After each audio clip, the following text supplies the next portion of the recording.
Good evening everybody and welcome to the channel. Welcome to tonight's tarot reading session. As you can see, I've got my hostess with the mostess with me again in a very rock star outfit tonight. So do you want to tell them about tonight's outfit, Andy? Well, obviously with me getting labelled as Ginger Spice the other day, I thought I'd give you all a little flash of my new dress. So have we got to refer to you as Ginger Andy?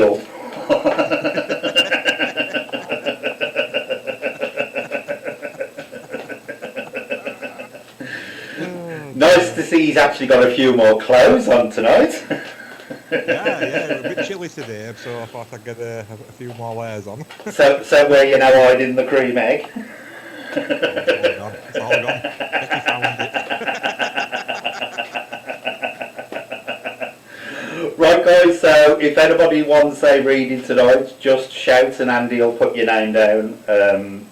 Obviously it's first come, first served.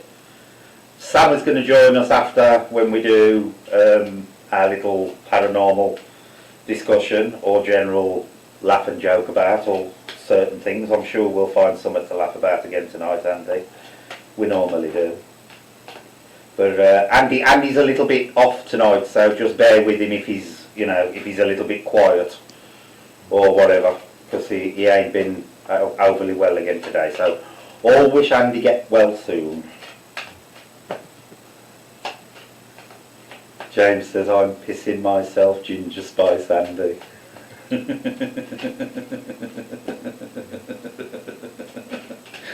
gotta be honest, I did laugh when I saw it.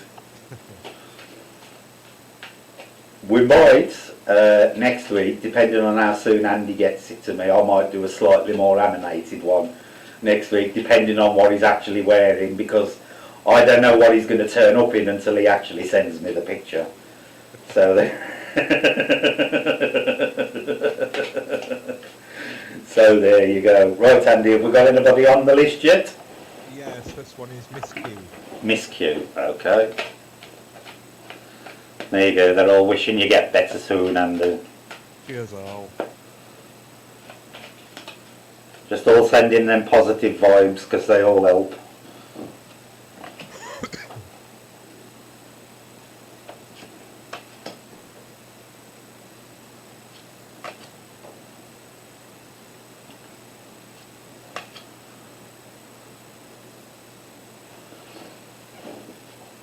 Okay, Miss Q, past, present, future, final outcome.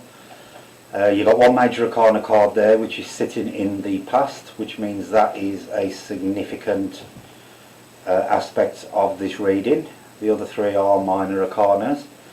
You have got a coin, a pentacle, a cups and a wands to follow the major arcana, so quite a varied spread basically in what aspects that this reading is covering. Right, now with your past card you've got the lovers. Like I said, this is major arcana, so it's important. Basically what that is saying is relationships recently have become very prominent in your life. I don't know whether it's a partner situation or whether it's just a wider social thing. Normally with the lovers it signifies either a direct partner like husband, wife, boyfriend, girlfriend, whatever, or immediate family. So something within the immediate family has been very much in your mind recently and has changed something within your situation. Because it's linking into the Two of Pentacles, it's an interesting one, because to me, I always think that when those two cards fall together, it is a peacekeeper type situation where there is some kind of disruption within social circles where you are playing the peacekeeper or the mediator. Okay, hi Sam, welcome to the channel. There is definitely something that's it's continuing into your presence, like I say, because you've got your Two of Pentacles there, which always to me signifies balancing of things, because it's referencing back to the lovers. It is to do with emotional partnerships and stuff like that.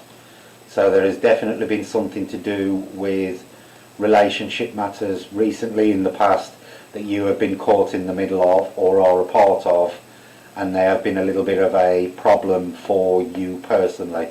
I don't know whether it's been getting you down or what, but I just get the impression that it's been, you've been the mediator, but you've been a bit reluctant to be the mediator, okay? You're keeping the peace, but you don't really want to be in that position. What is really interesting is leading on into the future, this thing is still carrying on. And there you've got the Eight of Cups. Now this is telling me, Miss Q, that this situation is ongoing and is going to carry on being ongoing to the point where you need to walk away from it. Okay? I always say that card has got a number of meanings, the Eight of Cups, but it does represent the emotional level because it's a Cups card. The figure is the thing that's coming out at me at the moment, is what's jumping out the card, and it is showing, and I believe that figure represents you. It shows you walking away from a very large emotional situation because there are the Eight Cups there, and I do believe that it's basically it involves multiple people. That is why you've got so many cards there. And what it is saying is, although you are being mediator at the moment, at some point you need to walk away from it, Miss Q. You really do, because this is going to escalate out of control, and you could end up finding yourself in the situation where you could be blamed for things that you haven't done just because somebody needs a scapegoat. And this future card is saying that you must walk away from this situation at some point in the future, and do it sooner rather than later. Okay? Don't leave this situation drag on, whatever it is, because it will have a detrimental effect on you. Not to the point where it would be bad, but you know, it's coming across to me more as like a blame thing, more so than an actual, you know, breaking up of a relationship or something like that.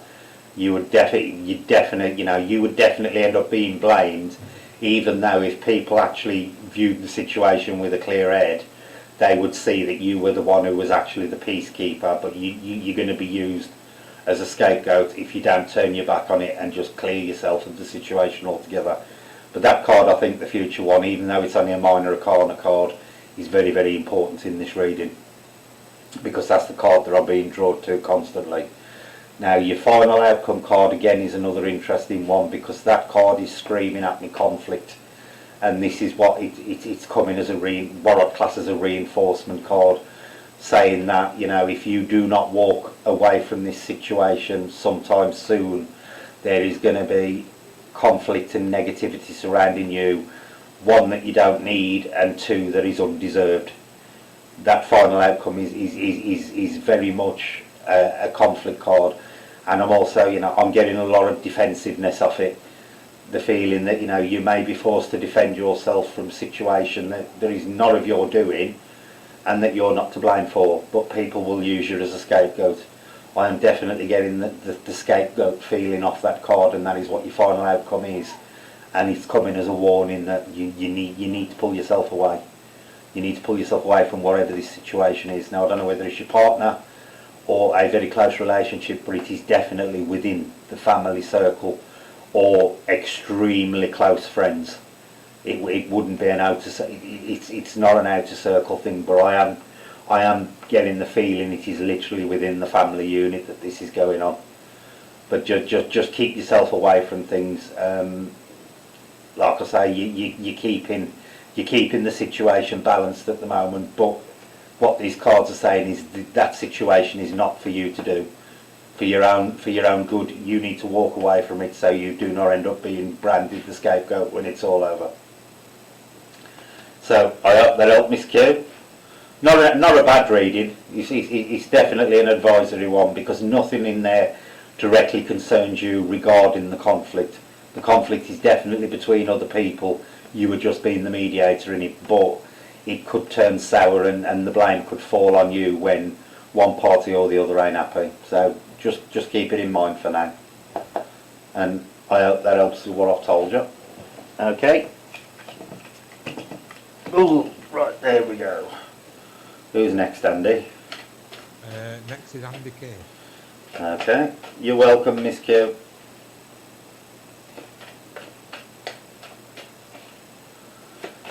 Give them a good shuffle.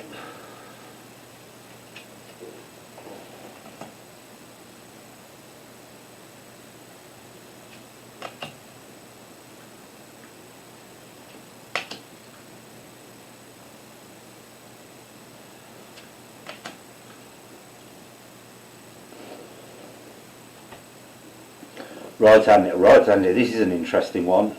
You've got two major arcana cards at the beginning of the reading. You've got a major arcana at the end of the reading as well, so you've got 3 of your 4 cards are a major arcana here. To me, that means they are all linked together, and it is a situation where the final outcome is being reviewed on those first 2 cards. Right, your past is the Chariot. Now the Chariot has a number of meanings, but it is always movement. Again, it can signify battles or conflicts, but again they are on a personal level, because the Charioteer always represents someone's self-control or someone on a personal level.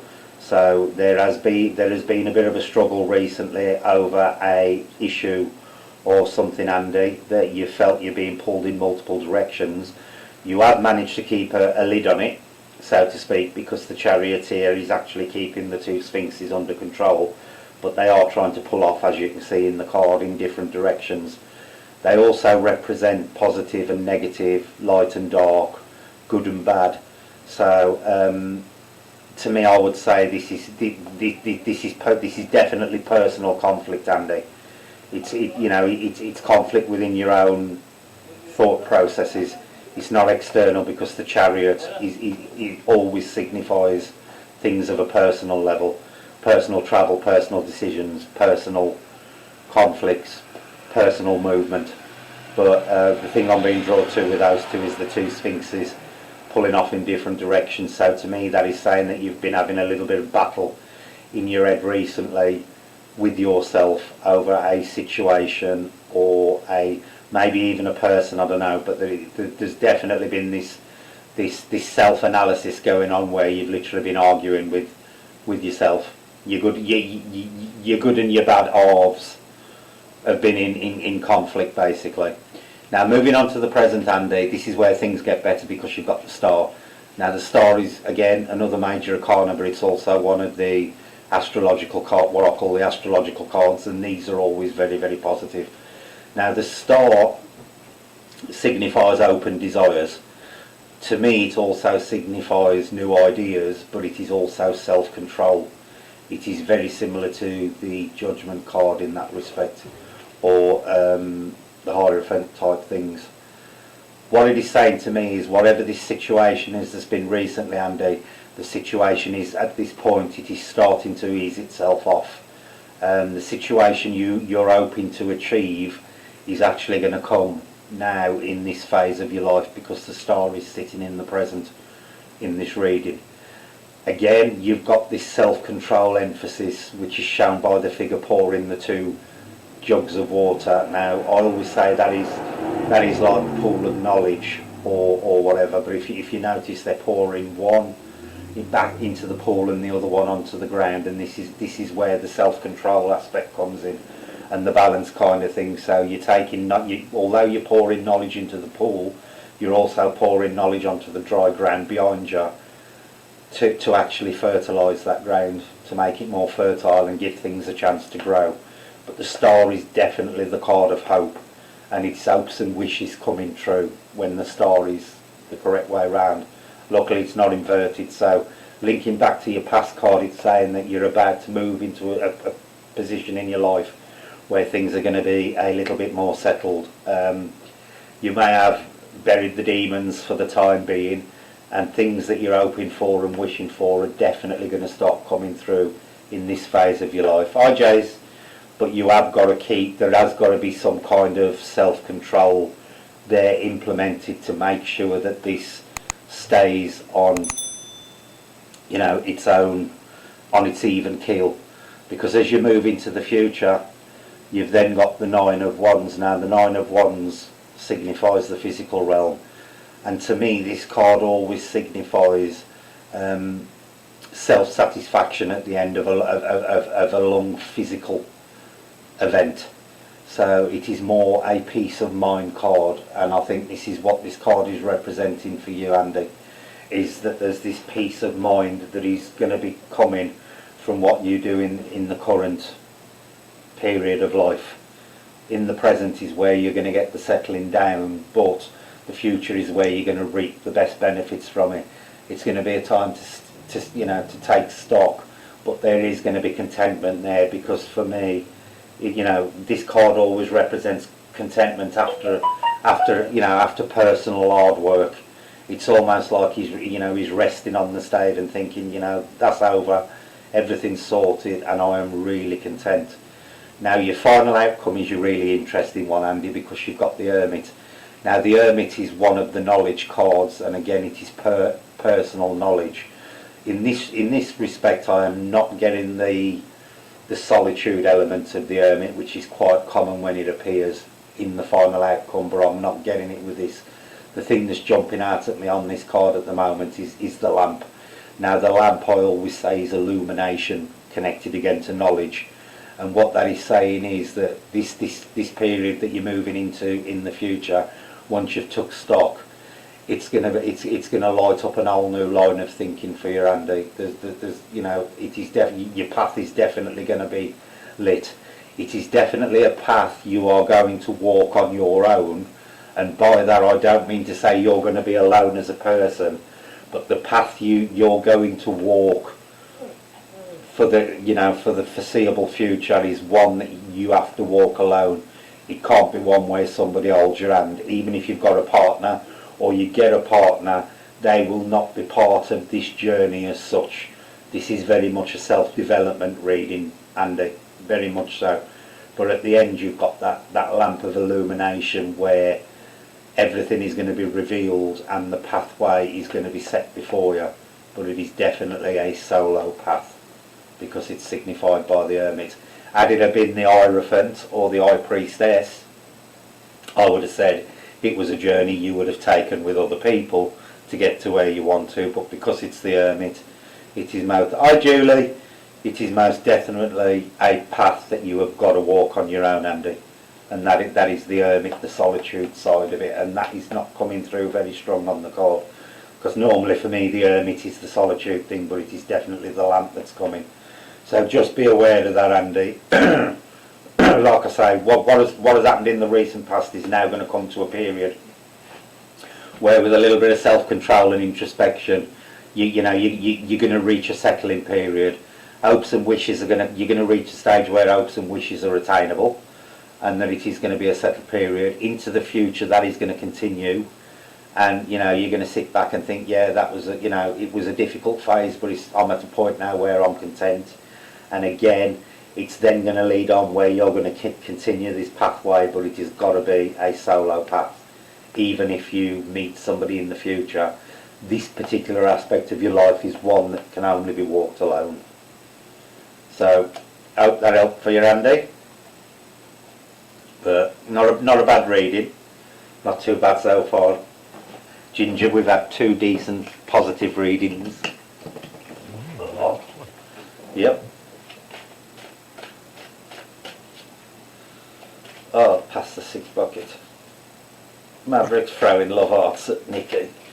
Oh. Lots and lots of love hearts. Julie's from Australia and has got up at 6 o'clock in the morning to watch this stream, so thank you very much, Julie. It is much appreciated. I wouldn't do that. I do watch Julie's at 9 o'clock in the morning, so... Mind you saying that, Andy, I never got out of bed until 11 o'clock yesterday, and that was totally unlike me. Yeah, well, 11 for me this morning. Oh. I'm normally awake for about... I normally wake up round about 7 o'clock, because I've got my alarm set for 2 times, 7 and half 7, and then normally get up round about 8, 8:30, but yesterday, it went off, and then I just died again, sort of thing. Right, who's next then? Next we've got Jane. Jane, okay.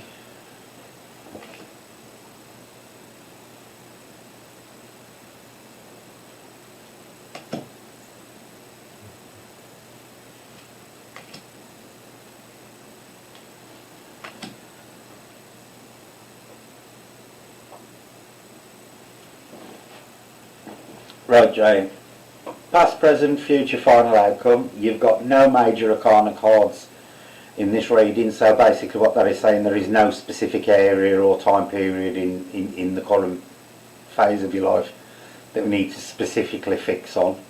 Quite an interesting one, because you've got two swords, a wands and a pentacles to finish off with. Right, now the excuse me, the eight of wands to me signifies a number of things, but the main thing that it signifies to me is decline, because if you look, those wands are actually sloping down from left to right, and almost like a slope going downwards. If they'd have been sloping upwards from left to right, it would be an increase, and this card for me always signifies some kind of decline. So something recently in your past has been on the decline. Now I would think it's something to do with it's something on the intellectual level, because it links onto two swords after this. So again, I always get the impression when cards like this fall together, especially if they fall between, next to an ace or in between two, a set suit, that they are relating specifically to that suit. So to me, it's a decline in something of a mental capacity. Now when I say that, I don't say you're going senile or something like that. I just mean, it could be ideas or belief systems, but there is definitely a gradual changing that has been going on recently, and this is what that eight of wands signifies. Even though it's a wands card which signifies the physical, to me it is more pointing towards the swords as to what it's referencing. Again, you've got the buds on the wands that show, even though something is going downhill, there is also that element of rebirth and increase there as well. So it shows as one thing dies off, another thing rises, and this is what has been very significant in your recent past. Now I'm getting this Jane, as if this has been quite a long process. This hasn't been like the last few months. I get the impression this has been stretching back over a good number of months, maybe even as long as a year. But there's been this gradual decline in thinking of something, or in a particular line of thinking that has gone downhill. But there has been other ideas springing off it because of the way the wands are actually budding with the new leaves. Now moving into the future, into the present, this is where things get really interesting, because you've got the Ace of Swords. Now the Ace of Swords is the card that signifies new ideas and new beginnings.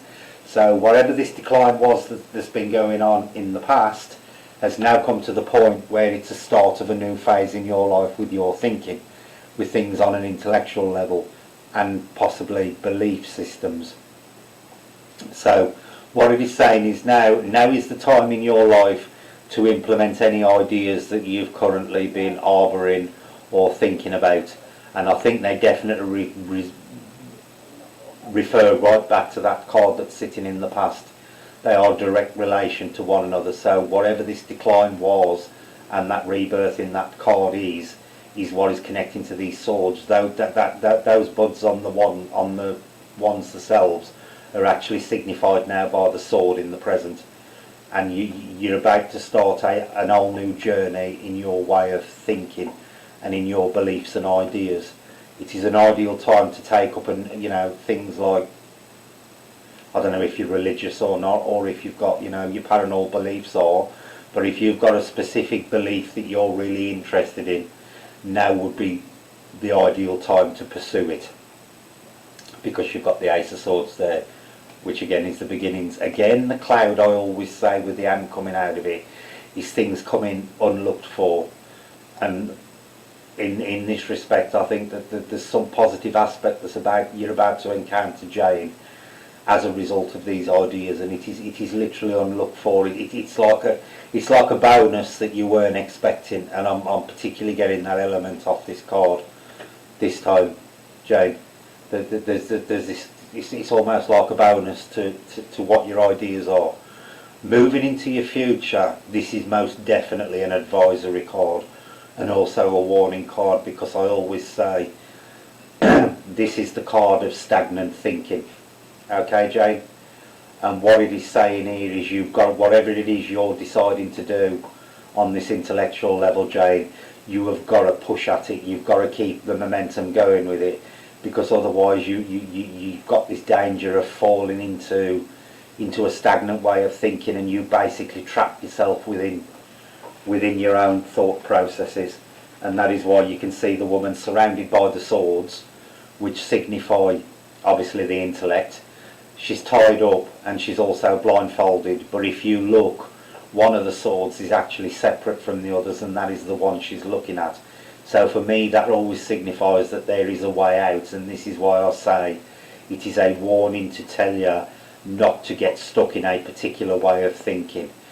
You've got to, whatever it is you want to pursue, explore all avenues of it, Jane, because if you get yourself stuck in a rut, it is going to be totally the wrong thing for you, okay? You're going to end up giving yourself bad advice, so to speak. But that is definitely more so an advisory and a warning than an actual, this is what's going to come to pass card, Jane.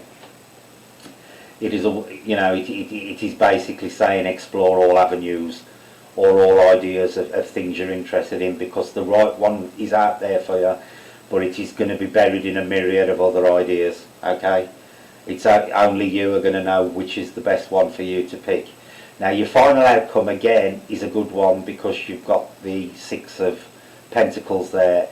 Now again, I'm not seeing that the actual suit itself is significant, it's the fact of the picture that is sticking out. And it is almost like you are giving benediction to other people, okay? So whatever your ideas are, they are there to spread. So this line of thinking you're going to go down is something that you need to pass on to others. It is not something you need to keep to yourself. It is something that's going to be a benefit of a wider circle of people. Now I ain't saying you're going to become a teacher or a preacher or the local guru, but you are definitely, your knowledge gained from what is coming up, what is starting now and what is moving into the future, to your final outcome is must definitely be passed on to other people, Jane. Even if it's a small group of people, it is important that your knowledge that you learn is some way recorded or passed on to others, because I believe it's going to be of use to both yourself and other people in the future. Whatever it is you learn or discover is definitely of use to multiple people, including yourself. So that's literally what I'm getting off that one, Jane, but I can honestly say that was not a bad reading at all. Very interesting about the knowledge thing, but like I say, make sure you record it or pass it on, because that is the most important element I'm getting out of those cards at the moment, is that final outcome. That is the card I'm being drawn to, and that is the pass on the knowledge card. Like I say, the person in the picture is almost like preaching to other people, but preaching in a good way, not preaching in a negative manner. And to me, that always signifies passing on of knowledge. And it's saying, that it's vitally important that you do that. That is what is leaping out them cards at me. So I hope that helps. Okay, Jane, no problem. You're welcome.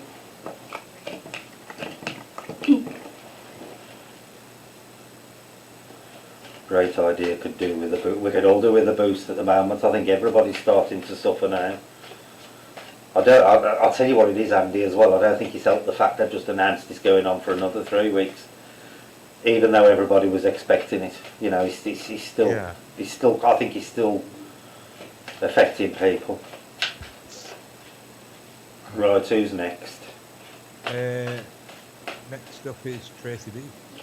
Tracy B. I'll get my black suit ready before I turn the cards over. How many we got tonight, Andy?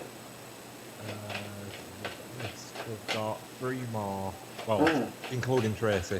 Oh, there are 2. Okay. I've shared it onto my friends list on Facebook as well, so if there's anybody on my friends list on Facebook that's not spoken up yet and would like a reading, please type in chat that you'd like one of my advocate list. Andy, you could pull that dress off. I'm not even going down them lines. I have no idea what they're talking about there, Andy, but Terry is suggesting you rip your dress off. Miss Q says she misses hugging.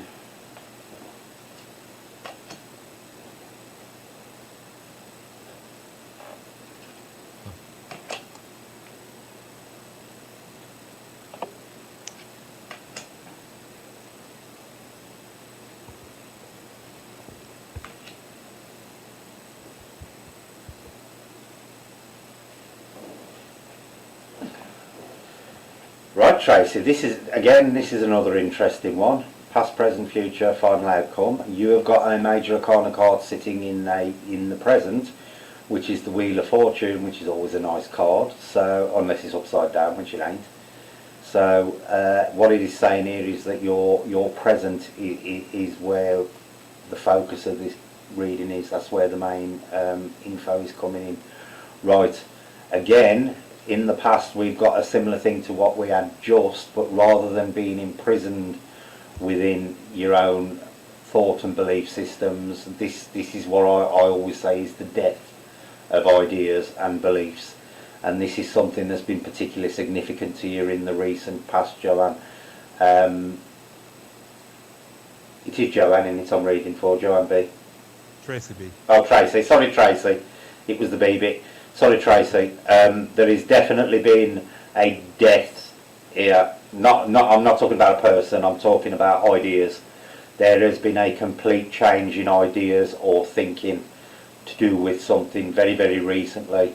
There has been quite an abrupt change for you. I'm also getting the impression, Tracy, that it probably wasn't even something of your own choosing. It was something that was probably forced upon you more so than, you know, being a personal choice.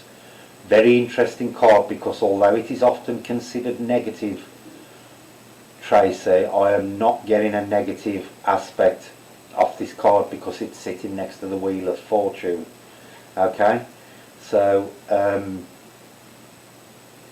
but I am getting the feeling off that card that this change was not necessarily one of your choosing. It was one that was forced upon you, but it has actually been a positive experience rather than a negative one for you.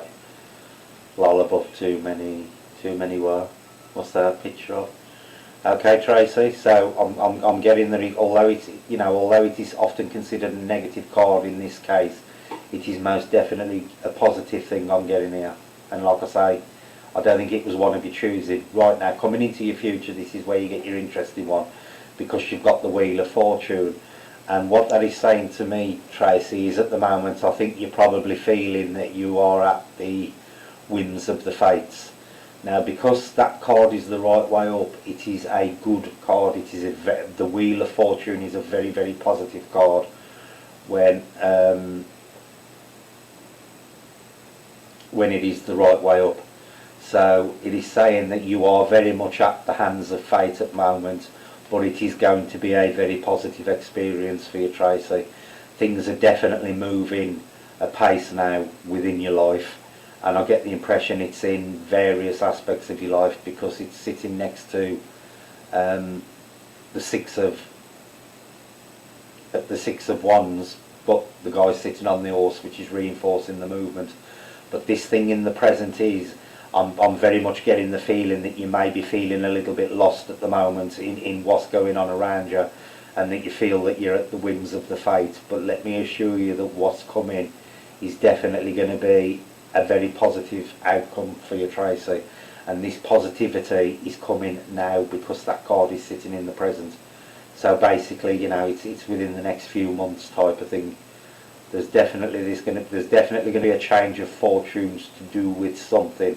Now, I get the impression, Tracy, because we lead on to the Six of Wands in your future, that it is something to do with the physical. There is definitely going to be a positive change within the physical elements of your life.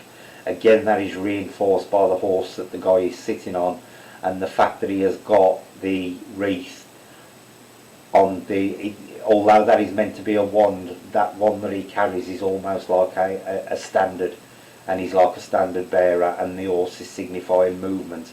So there is definitely a lot of movement within the physical aspects of your life, to the point of view it is almost like they are heralded in.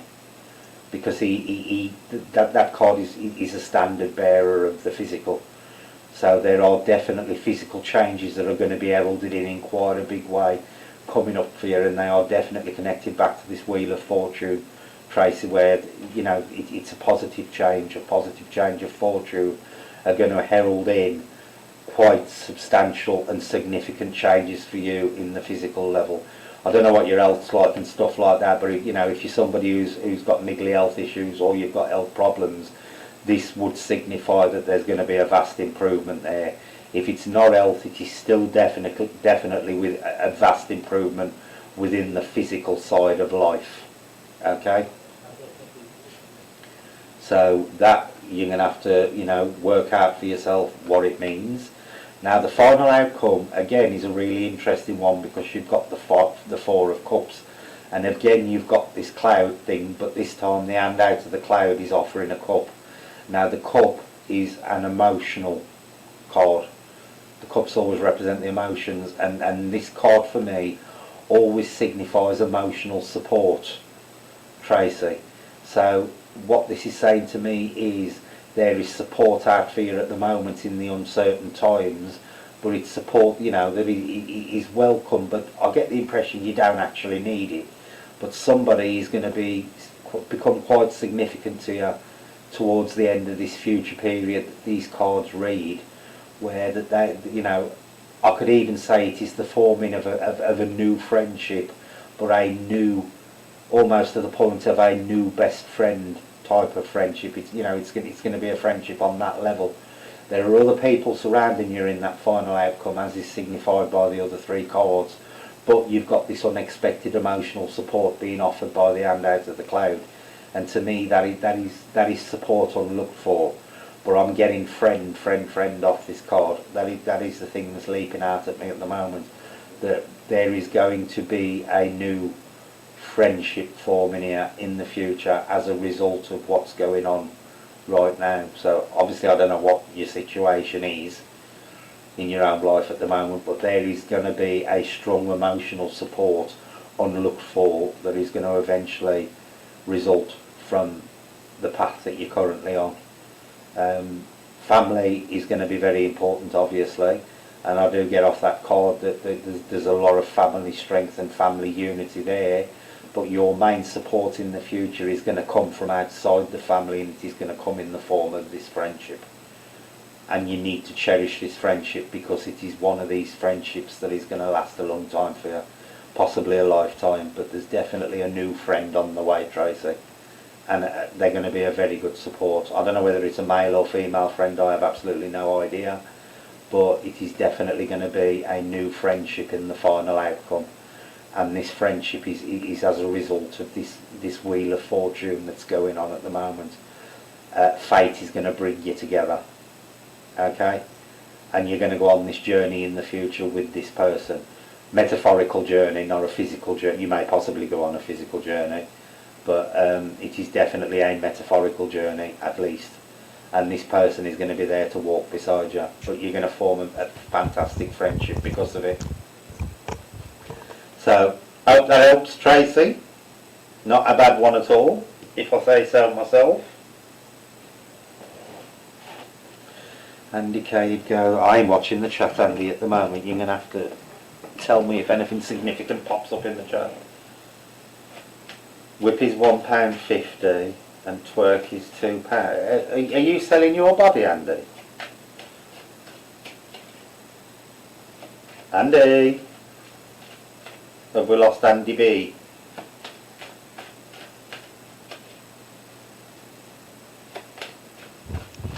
Are you back? I'm back. I think that's... Go on. Yeah, I can see them going directly over the house. I think I'm selling your services, Andy. Why? In your new dress. Oh, James is talking about whipping for £1.50 and twerking for £2. Oh, sounds alright to me. So if anybody wants to send Andy £2, he'll happily twerk for you. Sounds good. Yeah, next up's Vicky. Okay.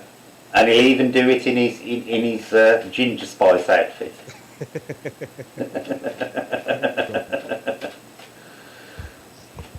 Andy K be broke by 12.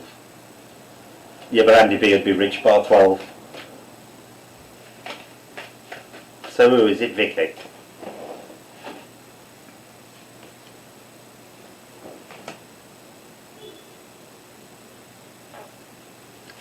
Oh, this one kept coming out a lot last week, Andy. Bloody card.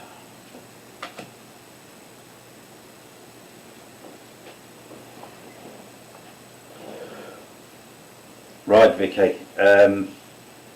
Again, there's no major arcana in this one, so there's nothing, seriously highlighting in this reading as such.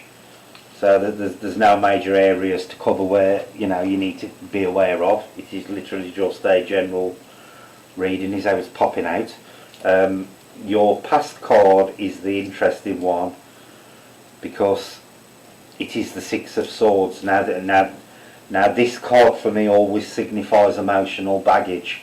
So recent past is leaning towards excess emotional or things of an intellectual level are going on here.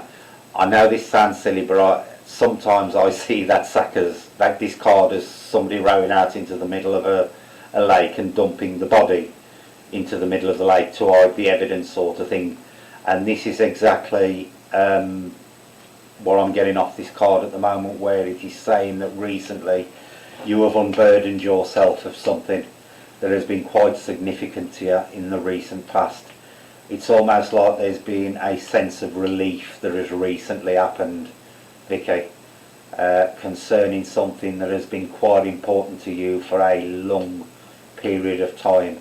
You have let go of it, and it has actually come as a great sense of relief to you, almost to the point where it feels like there's been a weight lifted off your shoulders. Okay? Really interesting card, this one, because I'm feeling that it's not linking to the other three, but that card is the most important one out of the four cards for some strange reason. And this reading is saying that this unburdening and this sense of relief was something that you definitely needed, Vicky. It was something you definitely needed to do. Turning your back on something or getting rid of something was extremely important at that period in your life. Recent, and it's recent, I'm getting it. So I'm talking within the last 6 months. This dumping of the metaphorical body was something that needed to be done. Right, now moving into the present, this is really interesting, because I don't know whether you've got kids or not, but I am getting a teenager surrounding your present. And this teenager, I don't know whether you've got kids or what, Vicky, but this teenager is going to now become significant to you. They are somebody who's extremely loving but extremely emotional at the same time. Okay? They are somebody who's at that period in their life, as all teenagers are, where they're a little bit unsure of themselves, but they are going to be turning towards you quite soon for advice of some nature.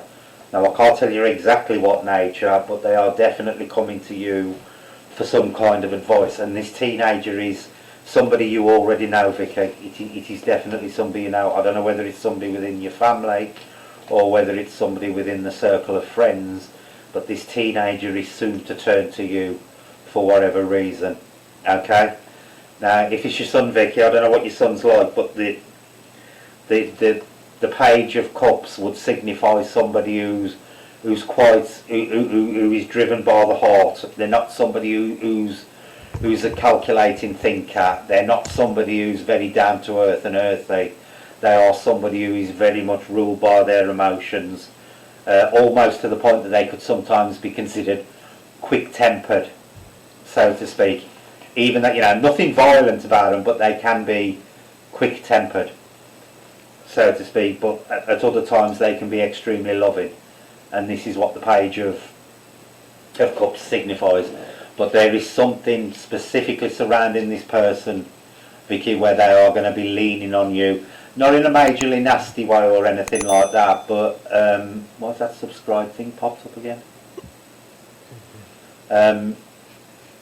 They are going to be, they're coming to you for advice. Now the thing is, Vicky, this advice is something that is going to continue on into the future, because you have then got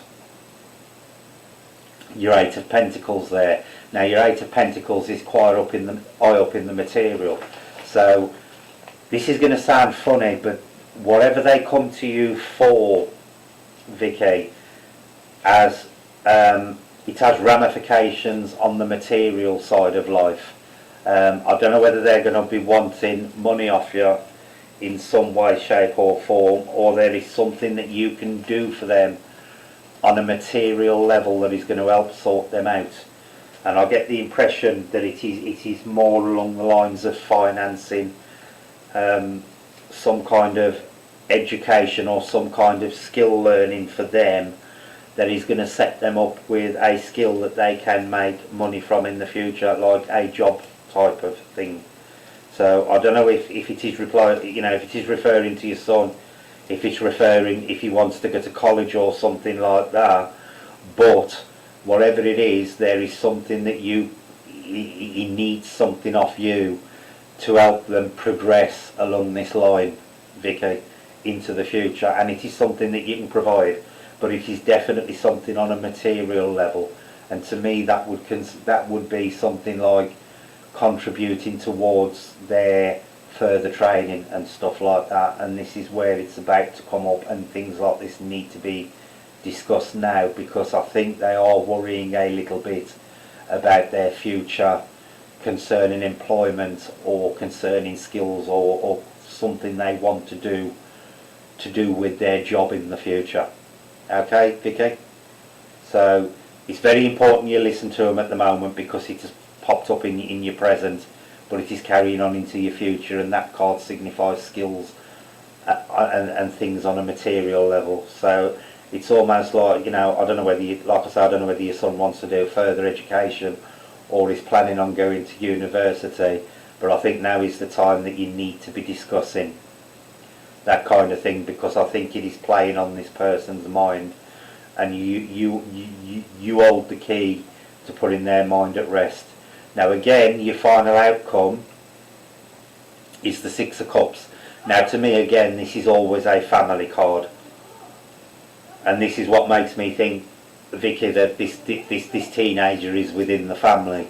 And what it is saying is that by the time you've gone down this path with him and done this discussion, you're going to set their mind at rest, and things are going to settle down, because I think it may be affecting the person on an emotional level more so than an intellectual one, because you've got the cups there, which is the emotional side of things, and you're going to bring a great peace of mind to this. Right, okay, well, I don't know how you're going to finance him in footy, but there you go. You could with the plumber side of things.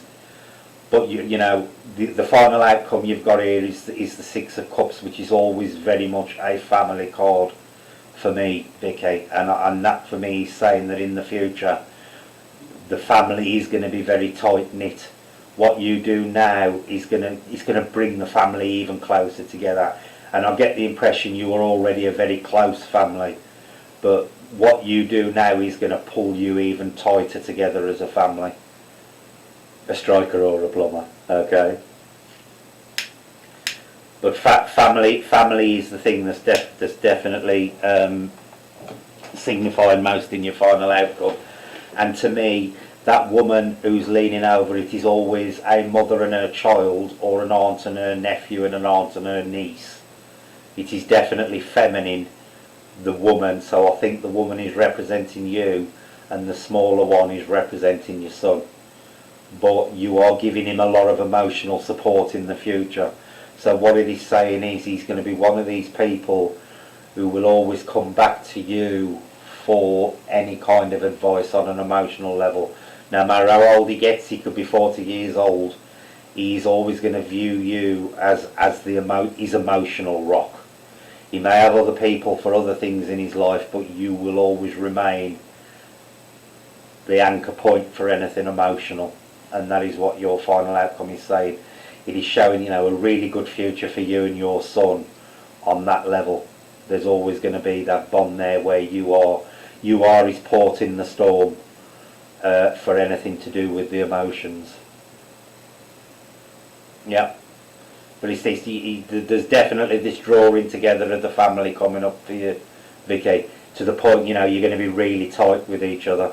Really tight. I get the impression you're close now, but there's going to be this drawing together. It don't matter if he's a mommy's boy, Vicky, I'm telling you now that he's going to carry on all the way through your life and his.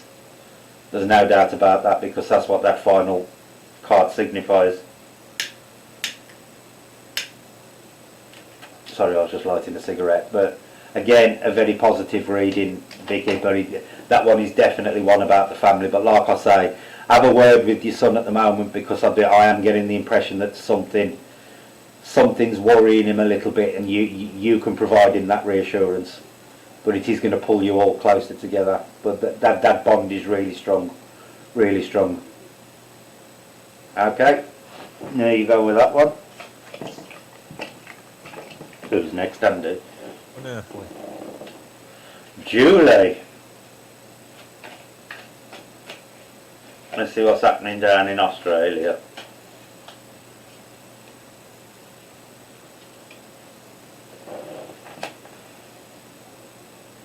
Oh shit, we got that one again.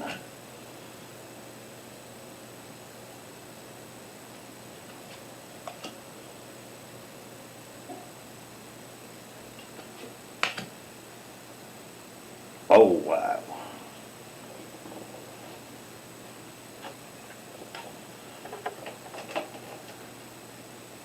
It's mega bright tonight. Right, Julie, really interesting one here. The tower next to the fall, Jesus. Okay, let's get on with it then. Right, past, present, future, final outcome. You've got two major arcana cards in this one, Julie. You've got the tower that's sitting in the future. Worst place, I always say, for the tower to fall. And then you've got the fool as your final outcome. Darn tower, yeah, I know. Right, now, I don't really want to harp too much on your past, because we covered this last time I did a reading for you. And this card is, again, touching on that point. If you look, the guy is looking down at 3 cups tipped over, and he's got 2 cups behind him. And to me, that always shows emotional regret, Julie, and turmoil. So I know we covered this a bit in your last reading, but this again is this emotional turmoil where there's been some kind of split has been very significant for you up until this point. It has almost been like a driving point for you, and it is a splitting of a family there. You've got the 3 lying down and the 2 standing up, sort of thing. So to me, that always signifies a splitting of the emotion, sort of thing, a breaking apart of a family unit. The man himself, if you look, is looking down regretfully at the 3, or the woman, the cloaked figure anyway, is looking down very regretfully at the upended cup. So that is saying there is some regret there, or some kind of turmoil in the past, Julie, that has caused you regret, but it needed to happen, Julie, okay? Because you would not have been to where you are today if that nastiness hadn't have happened then. And this is why it's being brought up in the cards, that although there's regret there, it is regret that you don't actually need, because things happen for a reason, and this needed to happen, Julie, okay? This splitting of the emotional needed to occur for things to move on how they were. Now, moving into your present, this is why I say it was a good thing, because you've got the 3 of cups now. You're following on again with another cup, and this is a celebration of emotion, Julie. I always say this is a celebration card, and that is why I'm saying to you, what happened needed to happen, Julie, because now you are at the point where things are really bright on the emotional level. It is almost to the point that it's a celebration. You've come out of the dark of the past, and it's literally like stepping out of the darkness into the light, sort of thing, where the emotional side of life is concerned. And it shows contentment and settlement, and almost to the point of it being a celebration. You know, there's this sense of relief now, I don't know whether there's been depression or whatever in the past, but that dark cloud is now lifting in the present, and this is what that celebration is signifying. Okay, but there's definitely a stabilising of the emotions sitting in the present, and it is saying that this past card had to happen for this phase that you're currently entering into to happen. It happened for a reason, Julian. Though it was painful at the time, you're now at the stage where you can look back on it without the regret and see it as the positive thing it actually was, even though when you went through it, it was probably extremely negative. Okay? Right now, moving into your future, this is where things get really interesting. There is something about to happen in the future, Julian. I'm getting this is going to be 6 months to 12 months is the feeling I'm getting off the card. So it's not immediate future, it is 6 months onwards. There is going to be some kind of drastic change in your life. Something that's going to come out of the blue. The tower does signify destruction and the breaking down of old beliefs and all sorts of things. When it is combined with the death card, it is an extremely negative card. Luckily it's combined with the Fool, which makes it a little bit more positive. But there is something coming up 6 months onwards that is going to be totally out of the blue for you. Definitely a breaking down of barriers, and your life as you know it now is going to change. Because it's sitting next to the Fool, I nearly said Pool, and because it's sitting next to the Fool, I don't think it's going to be a negative destruction, Julie. Again, I get the impression it is a breaking down and a disruption of things because it needs to happen. Okay? There is still something surrounding you at the moment that is not necessarily doing you a positive favour. And I think this is what this future card is inferring, that this final thing that you need to get rid of is going to finally go, but it is going to be forced on you rather than it being of your own choosing. A situation is going to occur that is going to rip away the final barriers, okay, of what is causing a problem for you at the moment, and it's going to be gone. Now your final outcome is really, really good because you've got the Fool. Now the Fool is what I say is the start of the tarot, and it says that when all this stuff is finally ripped away, after all this destruction and all this stuff has gone and has been pulled off you, you are going to start a totally new period of your life. Now I would say it would be on the romantic side of things, Julie, and I think this is what it's hinting at the moment. That is what that tower represents leading on to the Fall, is that you have got barriers there that need to be broken down, and they are going to be broken down, but in a way that you've got no control over. They're not going to be a personal choice thing, it's going to be something that comes out of the blue, but it is going to be mass destruction and a total change of lifestyle for you. But it is a positive one because it's the Fool, but you're going on a journey into the unknown, and for some reason, Julie, I am getting the impression that it is on a romantic level. Okay? Now there's nothing on that card there to suggest to me that it is. It's just the impression, the intuition I'm getting off that card is it's actually something on the emotional, romantic type of thing. So I think there is definitely a new romance coming for you, but it is not in the immediate future, it is 6 months onwards. Yeah, well, you never know, maybe Andy will come over to you. He keeps threatening to, but there is definitely this starting of this new journey, Julie, and it is, you know, it is definitely a positive thing for you, even though you've got the Tower sitting in your future, which is normally an incredibly negative card for me because it sits next to the Fool. It is a positive destruction and not a negative destruction, okay? But it is something that needs to be done in your life. It is something you're going to have no control over, and it is probably not going to be something you choose, and you may find it a little bit of a painful experience at the time, but there is a lot of good going to come out of it. There is why does that subscribe button keep coming up? There is definitely there is definitely a positive outcome to all this, Julie, and yet this is headed northeast. I don't know what's headed northeast, but there's definitely this start of a new journey, Julie, because that is what the Fool represents. It tells you to take a chance, step off into the unknown. There is people there to help you, because that is what is signified by the white dog. The white dog is actually a guardian who sits there as an advisor. But there are definitely good things to come, but there is going to have to be this stripping away of a certain amount of things within your life at the moment for it to occur. But I hope that helped, Julie. There you go, again, not a negative one, even though you've got the tower there. Thank God death weren't next to it. Who's next, Andy? Nikki. Nikki Noo. Right. Feeling a good shuffle.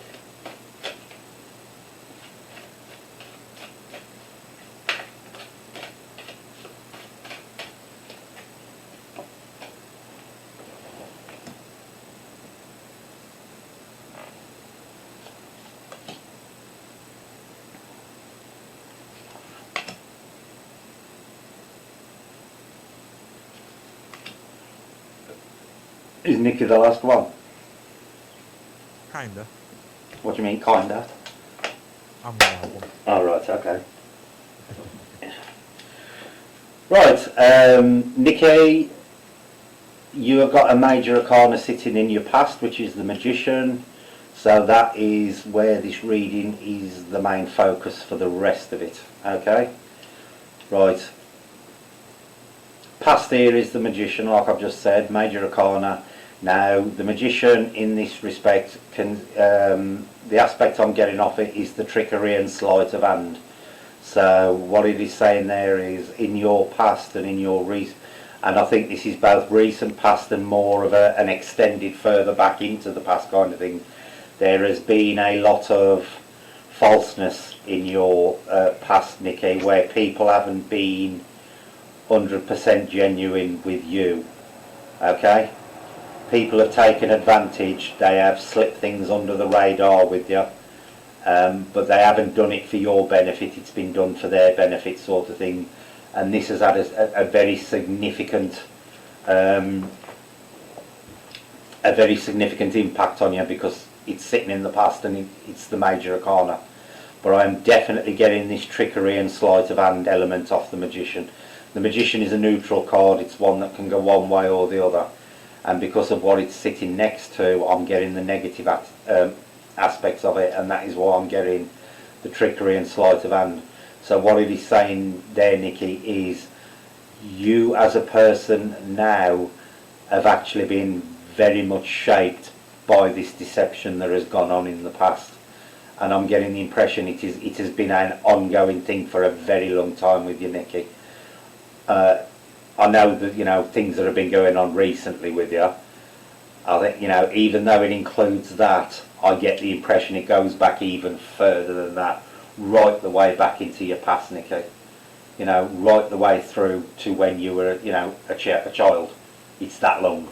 And this is what the Magician is signifying for you. There have been a lot of people in your life, and I'll put it polite, I'll word it delicately. There have been people in your life who should have been there for you and should have been treating you in a certain way, and they didn't, Nikki, okay? That is what I'm getting off this card. Family members and stuff like that. People didn't do right by you, okay? And we'll just leave it at that. Right. Moving into the present, again, we've got the Five of Cups, and there's this emotional splitting, and what that's saying to me at the moment, Nikki, is you're still not totally over this. I think you're sitting now at a crossroads sort of thing. Those three cups lying down, I'm getting the impression that they signify the past, okay? That, and there's the regret of looking back at the emotional side of your past, but behind you is the two that signify the future, and they are the positive emotional stuff. So you're definitely sitting at this crossroads at the moment, Nikki, where you're feeling a little bit stuck. And I know you've got people around you, but I get the impression there's also there's that little bit of element, there's that little element of regret and loneliness there, because you do tend to flee back into the past to as a defence sort of thing. You know, you tend to judge your future, your present and future, by things that have gone on in the past, and you shouldn't be, because you're at a crossroads now where things are about to improve, Nikki, most definitely. And what that card is saying there is, don't judge everything by things that have gone on in the past, because there's a lot of positive things about to come up for you, and they are what you need to focus on, okay? Don't keep retreating into the past and judging everything by what's gone on then, okay? Because sometimes I get the impression you're using it as a bit of an excuse, as a shield, like a tortoise retreating into the shell and thinking, well, it's happened to me before, so it's obviously going to happen again, and this is what this card is saying. It's time to let go of that kind of thinking, because there are more positive things coming up for you now. You're at the crossroads where this split needs to be permanent. You need to get rid of all the negativity and look forward to the future. Moving into the future, you've got the Knight of Swords. Now this is a good one, because the Knight always signifies movement. Again, it signifies conquest as well. So it is saying to me that you do possess within yourself the ability to beat this kind of thinking. Okay, Nikki? And it is definitely to do with your thinking, because it's the Knight of Swords. And it's saying, you know, that you have got this ability to move on. You've got the ability to put the ghosts of the past where they should be firmly into the past. Learn from the past, but don't carry it as your future, okay? And this is what this card is saying. It's your time to move on. It's a change. Your future is showing that it is time to have a more positive outlook and more positive beliefs, not only in things around you, but in yourself as well, Nikki. Because I'm getting, again, off that present card, that there is a lot of self-doubt there, and this saying into the future, you've got to shake that all off and come out with a more positive Nikki new type of thing, okay? And it is going to happen, Nikki, because you've got the Knight there, and the Knight, you know, he's galloping with his sword upraised, which signifies, you know, that it is a battle won sort of thing.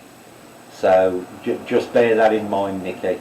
Again, your final outcome is just a reinforcer card, because Chris, because you've got the figure walking away from the 8 cups, which signifies the emotional again, and it is saying it is time to turn your back onto things that have been on the emotional level for you in the past, Nikki.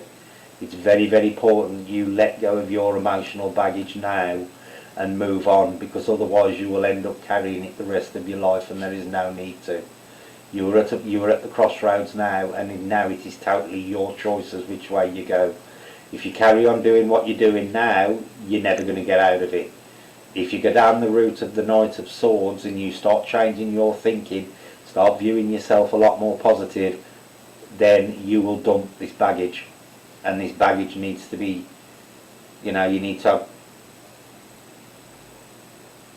Is Cat looking at meteorites or something? You need to dump this baggage now, Nikki, because this is what your final outcome is advising to you. It's time to get rid of it. You've got to, I agree, you've got to dump this emotional baggage now, because this is the way for you to move forward, Nikki. Dump your past. Don't forget your past. Learn by your past, but put it in the past. Okay? Hope that helped, Nikki. Right, Andy, did you say that you wanted one? Go on, man. Okay, go for it.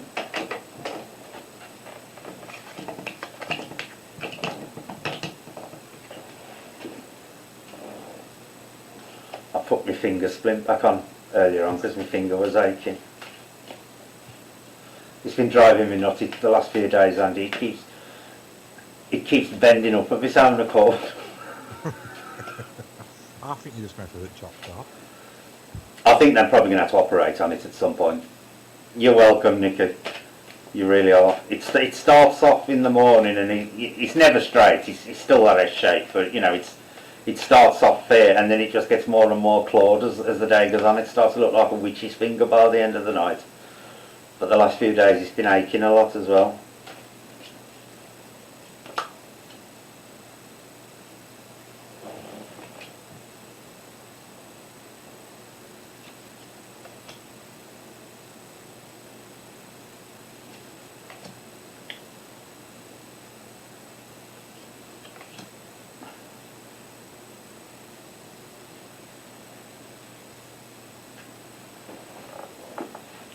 Give Andy B one, Brett. Lol. Now this is an interesting one because you've got your final outcome as a major arcana and justice, which is always a lovely card to have in the final outcome. The three before it are a bit weird though, Andy. I'll be honest. Your past, to me, that normally signifies family matters and stuff like that, but there's something to do with the number 4 there because those 4 ones are really sticking out at me at the moment. And you've got, I think I know what it's referring to because you've got 3 people and 4 ones. Okay? And what it is saying is this is not resolving itself at the moment, but it's something you've been struggling with in the past, and I think you know what I'm referring to. And this is what this card is referring to. You've got 4 ones and 3 people. Okay? Yeah. Now I'm going to take it straight into the present now because you've got your standard bearer again with the wand. Now this is telling me, Andy, that this person, and I said this to you a couple of months ago that it was coming soon. This person that you need to make use of that 4 wand is not far away. Okay. They are now marching towards you because that card is like a standard bearer, and they are. And if you look, the wreath on the one they're carrying is exactly the same wreath which is on the Earth card. Okay. Ah, yeah. So it's extremely relevant in that respect. Yeah. Okay. You know that person is carrying an Earth wand and they're mounted on the horse and they are moving towards you. Now coming into the future, this is where it gets really odd because this card for me always signifies a number of different things, and it either signifies people helping one another or people not helping one another. So what I'm going to say here, okay, is there is somebody in the background who doesn't want you to do what you need to do. Okay? Yep. And they are somebody you already know. They are somebody who, I ain't saying you're not mega close to, but they are within a friendship circle. Yep. And they are going to do their best to put blockers up for the person who's sitting in your present. Okay? And this is coming into the future. Even though but I'm getting the impression, Andy, these first 3 cards are all interlinked. Even though they're past, present and future, I think they're also, all 3 of them are tied to the present. Okay? So these 3 are all to do with the present, even though they're sitting past, present and future. This person is doing something now, or is in the process of doing something to try and keep blocking what you're trying to achieve. And it is just saying be aware that they are there, but what they are doing will ultimately not have the effect they want it to, because your final outcome is justice. And I always say this is a brilliant card to have sitting in your final outcome, because it means everything you want you get. Okay? But definitely this person this person wielding an Earth wand is very, very close to him. Okay? Cheers. Very, very close. But just be aware of whoever's trying to stick their oar in. And I don't know who it is, but I just get the impression it is somebody you know. Numerous. Yeah, well it's definitely somebody you know. and they're trying to stick their oar in, but this person is close because they have moved out of your present and they're now sitting in. They've moved out of your future. That subscribe button's getting on my nerves now. I'm going to have to check my settings. They have moved out of the present and they are out of the future, and they are now falling in the present, which makes me think, that they are literally weeks, 2 months maximum away. You are either going to encounter them or it's going to come to fruition in that time. But they are definitely going to move within your sphere of influence within 8 weeks. Okay? You see, that's how close it feels. Right. But it's that third card. It's that third card that is a bit funny, because they are trying. It's the little guy with the crutches I keep getting drawn to, and to me that always signifies somebody who's trying to hobble certain things. Okay. Yeah. And if you look, the person in front is like you, and they're trying to hobble you behind your back, sort of thing. So that is more of a warning type of thing. But because you've got justice falling in the final outcome, everything works out brilliant because you get everything you want. Okay? Cool. Nice reading, that one. Yeah. But it's interesting how that person has moved out of the present, out of the future and into the present now. And my light has just electrocuted me again. Well, now I had to, the flinty thing went on the other one, this electric lighter type thing. Yeah. So I'm having to use the other one, and then I've got this red one which has got no gas in it, but so I'm having to use it to light the one that has, because I can't run upstairs and get me another lighter yet. So there you go. So is that everybody? Oh, apparently Maverick asked for one. Okay. We'll finish off with Maverick then.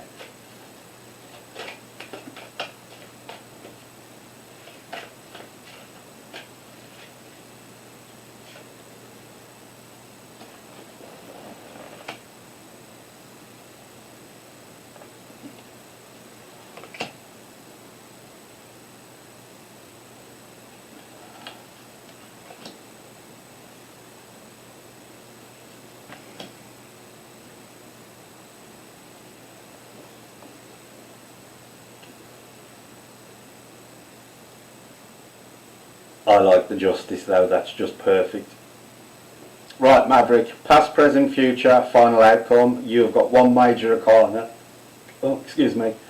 which is sitting in the present, which is a good one. You've got the world, and there's that reef Andy I was just talking about, believe it or not. Right, Maverick, your past card, to me, this is what I say is the conflict card. Okay, so recently there has been some kind of conflict going on with you. Now, I'm not getting the impression it's a physical, even though it's a physical card, I'm not getting the impression it's a physical conflict. I'm getting the impression it's more of a emotional, or how do I say this? It's an argumentative type of conflict. That is the best way I can word it. There's been some kind of argumentative element that has recently been surrounding you, and I don't know what it is. I don't think it's to do with your channel or anything like that. I think this is to do with you personally. There has been some kind of argumentativeness surrounding you that maybe you've not had any control over, because you are like defending from it. There has definitely recently been some need for you to defend yourself when there was no real reason why you should have had to defend yourself. Okay? That is what I'm getting at. That is about the best way I can word it for that card. There has been some kind of need recently to defend yourself over something that really you didn't have to defend yourself over. Whatever it was you were being accused of, or whatever this person's beef was, it was totally unjustified being directed towards you, but you have had to defend yourself from it. Okay? There's definitely that element of conflict there. Leading into the present, this again is a funny one, because this is the card that represents to me couples but outside interference. So what I'm saying to you now, Maverick, is what's going on in your life romantically at the moment, just guard against outside influence, okay? I know we joke and laugh on News Channel about you and her, but I get the impression there is somebody in the background, not necessarily on News Channel, but somebody in the background who is trying to put a spanner in the works, shall we say, and this is going to raise its head sometime soon. You're going to become aware of it. I'm getting the impression at the moment that you don't know the full facts. You may be aware it's going on, but you don't know the full facts of who and what is involved in it, okay? So just keep that in mind, because that is about to occur, because it's sitting in the present. Your future, this is a really, really good card because you've got the World. Now the World is a sign of completion and success. So what that is saying to me is it is a problem that can be overcome and will be overcome, Maverick, okay? Because you've got that completion and success there. You've also got the wreath, but it is also considered as the world serpent, where it swallows its tail, continually renewing itself. And it is saying that this period of your life of uncertainty is about to come to an end, and things are going to be a lot more settled in all areas of your life, because that is what the World represents. You know, you've got all four elements on the card, and it is the completion and success card. So whatever's going on in the present is going to complete in the future, but it is going to complete with a positive outlook, because you've got the World, right? Now your final outcome, this is the funny one, Maverick, because what it is saying to me is there is some kind of outlook that you have currently got that is currently going to cause problems for you, and you need to ditch it, okay? It is an idea or ideas that are currently sitting in your head that are not correct, okay? And you need to get rid of them, because they are causing some kind of block or barrier from you currently moving on. You've got to kill off ideas of a negative nature, because they are causing some kind of blockage for you at the moment to move on to the World. And this is what this final outcome is saying. It is coming as a warning and an advisory. So it's time to flush out the old ideas and the old opinions, get rid of them, and just start afresh, because this is what you need to do to go down the path that you need to go down now, okay? So that is very much just an advisory card that you need. You're welcome, Julie. That you need to get rid of these negative ideas or these negative opinions that you've got in your head at the moment. They need to be flushed out and got rid of, because they are holding you back at the moment for some reason. They're nothing majorly nasty or negative, but they are holding you back on an intellectual level. Okay? But that's the best I could get off them. So I hope that helped, Matt. But definitely a good reading, because it's always nice to have, you know, to have the World sitting in the future or in your final outcome, because it is definitely a sign of completion and success. So there are good things to come, Matt. Just be aware of that interference that's there at the moment, because it is definitely there at the moment. But I hope that helps you anyway. And there we go. That's the readings done for tonight. I can breathe again. Oh, not bad. We've been going for nearly an hour and a half doing then. Oh, right, Andy, can you talk for a few seconds, because I'm going to put, is Sam still in the chat? Because I need to pull Sam in if she is. We're just going to get Sam into the chat if she's still here. If she ain't fell asleep, I'll give her a ring and see.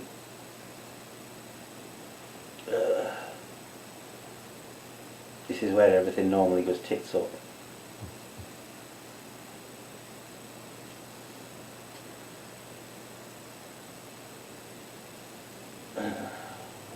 Right, we're ringing Sam. I don't know if Sam's here or not yet.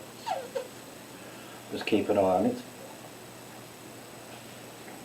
Are you there, Sam?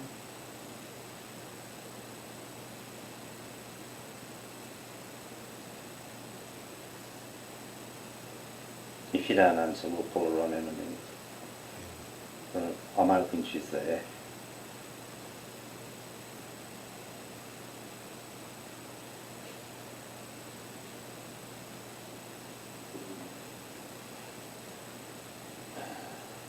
Try again.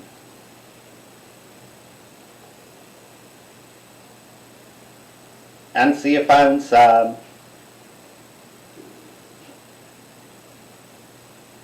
I don't know whether it'll let me add her again. Now saying she's already in the call. You should be able to... Oh, hang on, Sam. Let me call you again.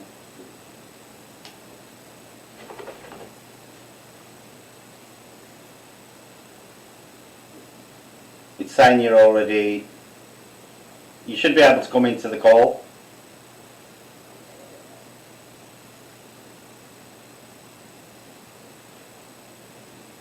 Oh, Sam.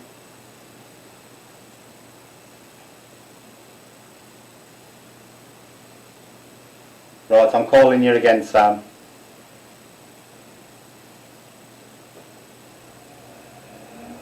Can you hear her, Andy?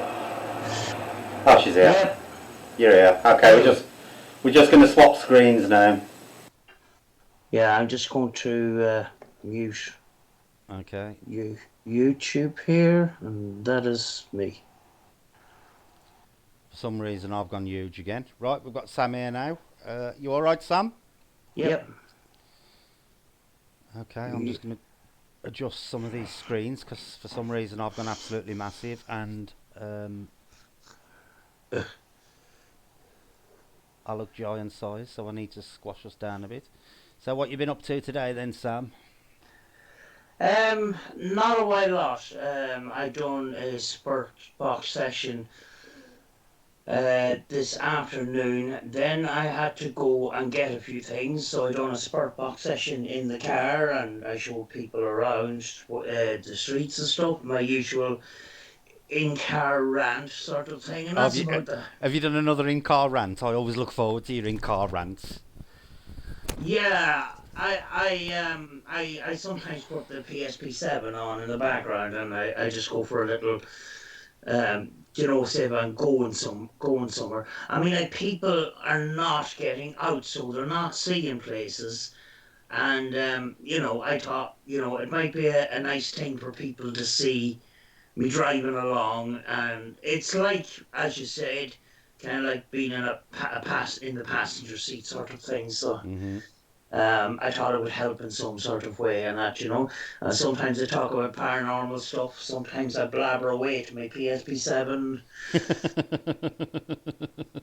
At this stage, it's very unusual for me to be talking to somebody because I'm used to the little snippets of radio sound and the white static and stuff like that, Mhm. Have you been doing anything today, Andy, apart from lying down? Not all that much now. I'm gonna tell you what's been happening here today. Quite interesting, actually. You might need to restart your cameras, Sam. I think your cameras froze. Right. You don't seem to be moving on the screen, so you may need to just turn it on and off again.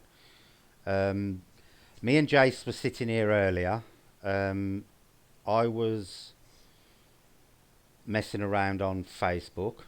Jace was playing on his laptop, and I suddenly saw my slipper move, which was the side of the coffee table. Jace said, hang on. Jace saw it as well, but what Jace actually saw, because he was sitting the other side of the coffee table, was a plate spinning through the air and landed on my slippers. He says it looked like it appeared at the side of the coffee table and landed on my slippers and flipped me, made my slipper move. So we've actually had a manifestation of a plate in the living room while we were looking. So it appeared in front of our eyes. So that is the first thing we've actually ever had happen in this house fully. I've heard them couple of crashes recently in the bed, like I was telling you about the other night in the bedroom. But this is the first thing I've actually visually witnessed. But it was absolutely fascinating. Jay says he actually saw the plate falling through the air and landing on the slipper. From where I was sitting, I couldn't actually see the plate until I got up and looked. But there was definitely a plate sitting on top of my slippers. And Jay says it looked like it appeared from the side of the coffee table. Now, the coffee table is solid-sided, and there was no plates on top of the coffee table. So, but it is definitely one of my plates. Wow. So, why that has happened, I do not know. You got any ideas on that, Andy? Apparently it screams for us. The entire stream's froze. Yeah. Oh, chat's okay. Oh, it's buffering. It might be on its way back. Oh, right. So it's probably because Sam's just... Normally when I pull Sam in at first, it takes a few minutes for it to catch back up again. Alright. Yeah, I moved position and I reset up, so I don't know what's... You know. Yeah, hopefully it should start again in a minute. We'll see if it restarts. It should do. Yeah. But honestly, that is... I don't know if Jason... I like talking to bots. They are very logical. Jason's in the chat. He will actually confirm that he saw a spinning plate just drop out of the air from nowhere. But honestly, it was fascinating. When I actually got up, the plate was face down on top of one of my slippers, Andy. Yeah. Yeah. And it weren't a full-size dinner plate. It was like medium-size, like a cake type plate. There you go. The plate just flipped, but came from nowhere. Honestly, I've never seen anything like it. Never seen anything like it in my life. All I saw was my slipper move. So it fell on the one, but it pushed the other slipper slightly outwards. I saw my slipper move. But Jace actually saw the plate spinning as it dropped. Gee. And it was literally upside down on top of my other slipper when I got up and looked. But that was a total shock today. Absolutely total shock. Like I was telling you the other night, Andy, I heard that crash in the bedroom the other night when I went to bed. Yeah. And the one in the kitchen that you heard when I was talking to you. But that is the first thing I've actually seen, physically appear.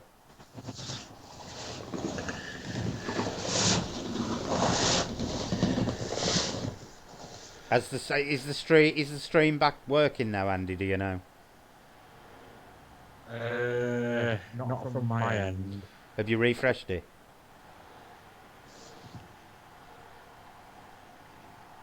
Try it.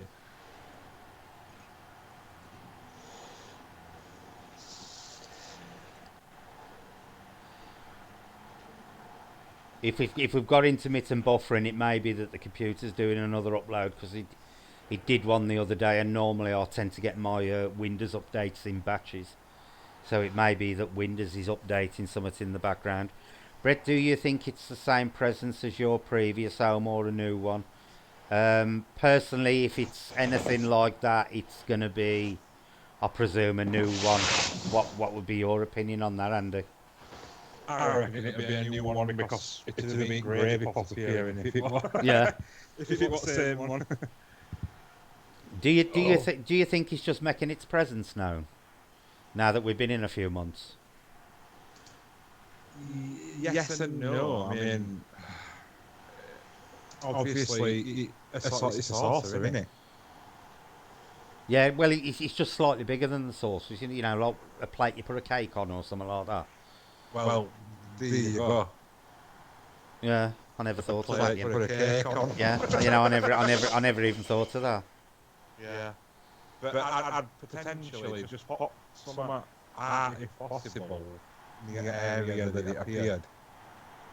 It's literally right next to my computer TV, the TV I got in the living room, because I've got my monitor at the moment on top of the coffee table, because I've got a bracket to put on the wall, but because of all this bloody COVID and stuff, I ain't been able to go out and get any new bolts to put it on the wall, so it's just propped on the what's it.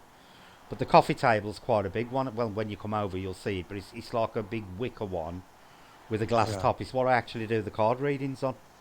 But the Yeah. sides are solid, they're like solid wicker. So, you know, and there was definitely no plate on the coffee table. And Jay says he actually saw it spinning as it fell. I think so, sometimes when, when a house, say when things are moved around or new people come in, sometimes that's where you get activity, and it could be a change of environment and stuff like that. I get small bits of activity, even though this place is only 3 years old or less. But if I move stuff around, I start getting knocking on the walls and the odd small thing getting thrown and stuff like that. And then it goes on for a few days and then it stops. Yeah. I don't necessarily see it as a threatening thing. I think sometimes it's an attention thing. Mm-hmm.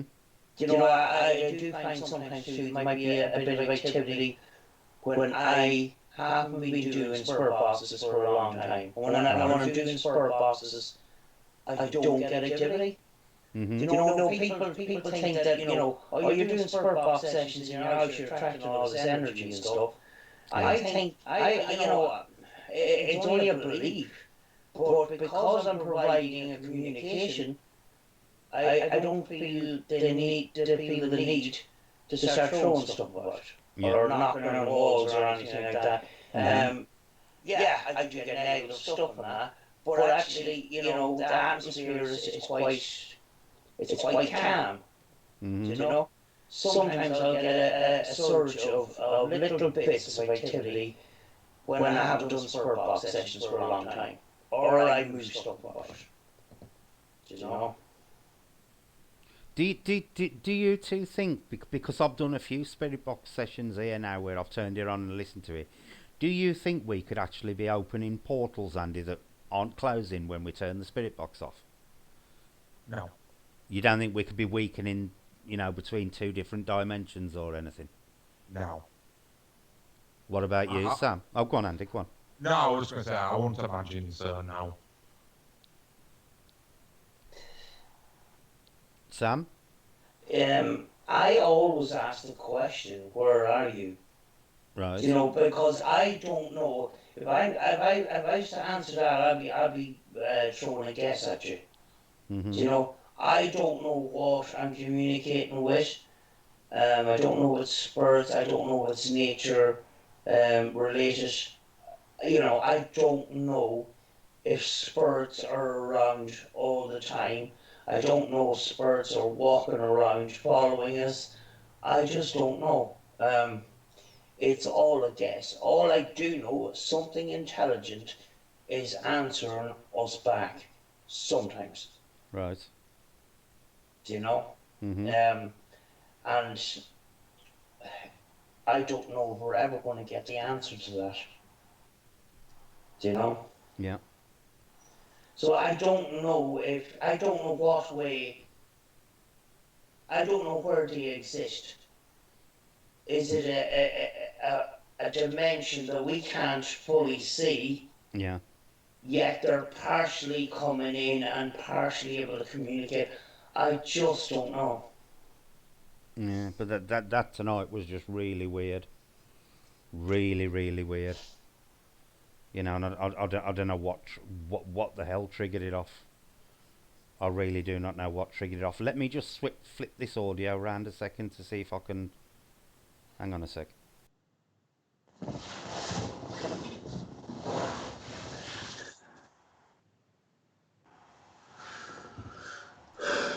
Right, I'm back on now. Let's see if that reduces the echo a bit. When we get this stuttering with the internet, this is when we get the problems with the audio. And I think tonight I've got a problem where my computer's actually doing something. What do you believe? Do you think, Andy, we can actually open portals if we want to? that we can open a portal. Yeah. Do you think if you wanted to, say, create a permanent portal in your house, you would be able to do it some way or another? Yeah, I've done it. Yeah. But only via witchcrafty invoking of elementals. Right. Okay. Yeah. Well, via elements. Mm-hmm. I think Sam? that's the only way you can open a portal Yeah. anyway.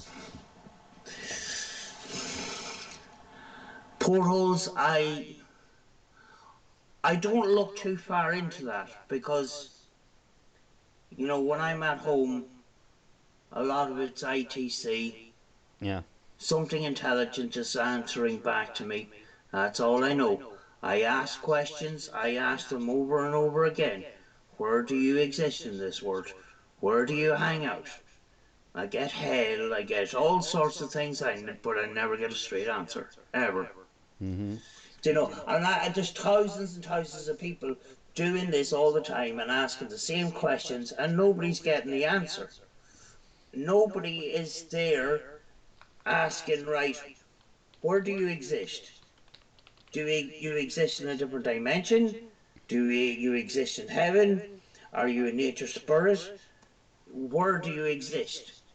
And we never get an answer. We never get a proper answer. If you ask the questions, do you exist?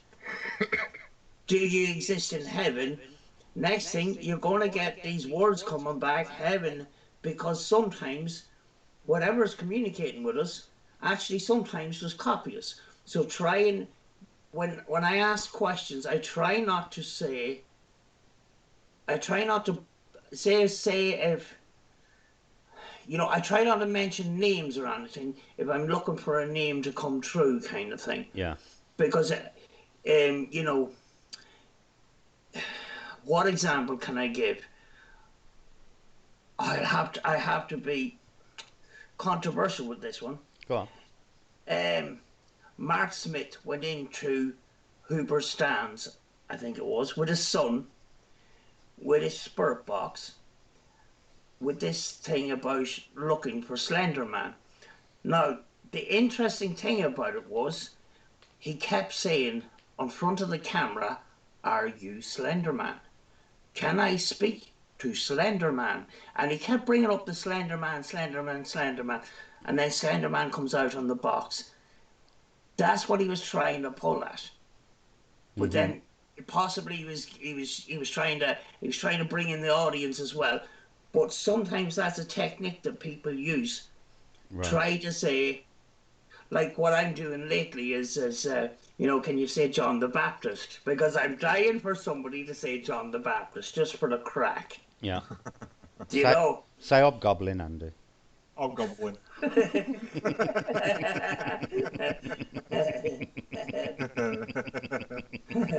33 Hobgoblin. Right, so you saying we can actually influence what comes through the box. Now I'm going to ask Andy a question here because there's something that leads on to with what Andy does. When was the last time, Andy, you actually got anything communicate through your box that actually claimed it was a spirit or a dead person? Over 4 years ago. So literally since you've got more into the elemental stuff, it has literally swapped over to nothing but elemental communication. Yeah. Do you believe that you had any influence on that, or do you think that we can use a spirit box to tap into different areas of things? I've always been led to believe it was the true source coming clean. Right. That's with deduction of asking, you know. Yeah. The closest to the word ghost I've had come on a spirit box was not a ghost in sentence. Oh, right. Okay. So basically it was confirming it wasn't a dead person. And I didn't hear that. It was Chloe, his ex-team member, that heard it. Because she looked at the spirit box and she went, "Not a ghost." Yeah. I only heard it on review, when I was annotating after. Mm-hmm.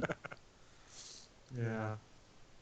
Do you believe, Sam, that you could actually direct your spirit box? Say, if you wanted to contact elementals, do you believe you could direct your spirit box to do that, or do you just think it's pot luck and you get what you get? I tend to be general. I ask, are you spirits? Are you nature spirits? Are you, I don't have the blinkers on as much as I did, Mm-hmm. because I was going down the route of the spirits of dead people, because I was getting spirits a lot. I Mm-hmm. was getting spirits and ghosts a lot, and I still do. But as I said before, what's their definition of spirits and ghosts? It could be different than ours. So I don't put the blinkers on and say that I'm talking to the spirit of a dead person. Right. Because I can't directly communicate with people that I want to communicate with. Yeah. I've been doing this a while. I haven't got that. I tried. I'm getting I'm getting these random responses from communicators that claim that they're spirits and ghosts. Right. But sometimes we get stuff that comes out that they're a lot of the time I think sometimes we get filled with lies. Have you ever had a communication, Sam, where you have asked them and they've refused to answer? That's very. What's funny, Um, Andy? I asked a direct question: are you allowed to tell us? Right. And I got the response secret. Now it could have been. I could have been. It could have been potluck. Yeah. It could have been potluck. I do say now that sometimes I get a response to a question, but I put a question mark after it Yeah. because was that brilliant timing or was that actual communication? Mm-hmm. I'm not fully going to be able to say 100% proof that last week somebody swore at me. I got a full sentence and that. But can I categorically say that that was communication? I can't. But certainly it's not something that you're going to get from the radio in general. To go to F. Yeah. I asked, can you come back to me, or can you come through again? And the next thing I got this grumpy voice. You can go to F. Yeah. And that blew me away straight away. You can go to F. Do the face swear very often, Andy? Because Oh, yeah, loads. Well, whatever's, speaking through box, they can do, yeah.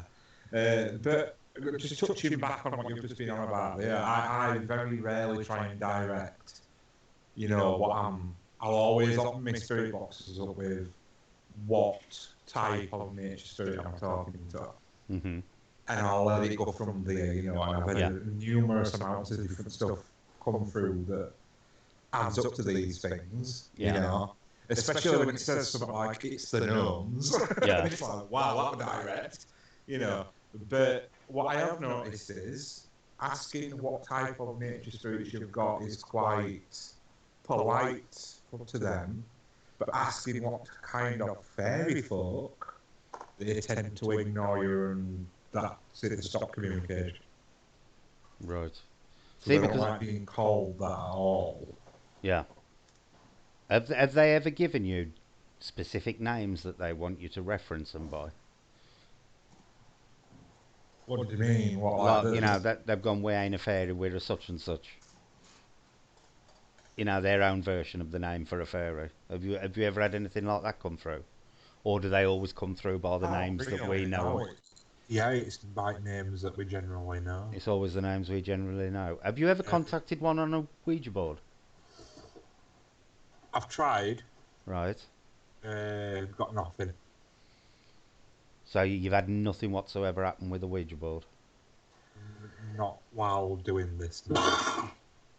Right. Have you ever tried a Ouija board, Sam? No, I've had the opportunity with a team I work with, and I just said, no, you can go on ahead. I'll film you can go on ahead.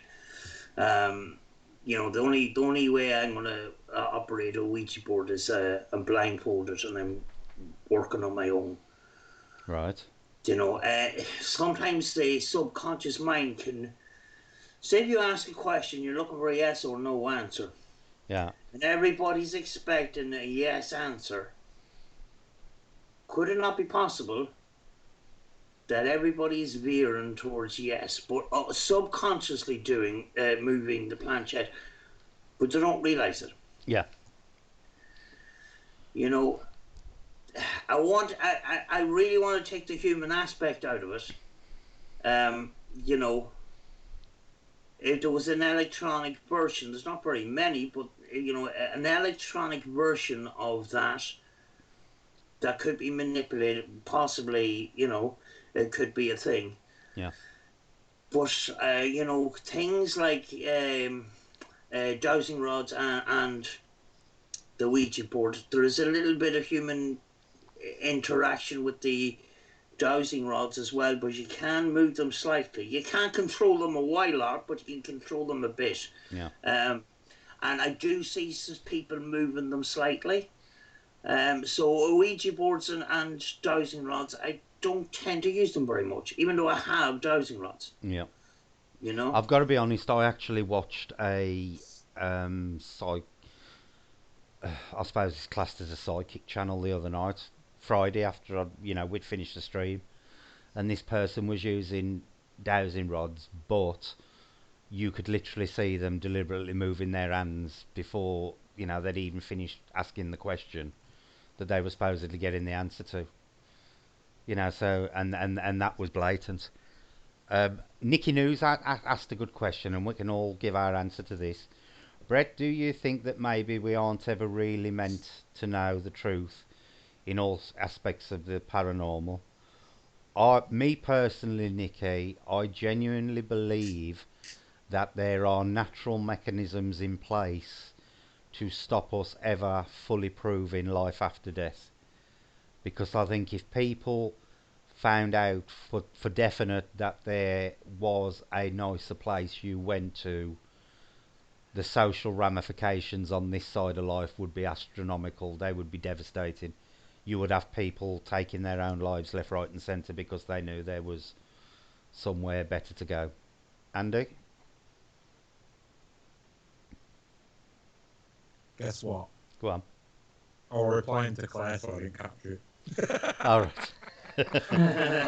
Nikki says, do you think there are any aspects of the paranormal that we are never meant to prove?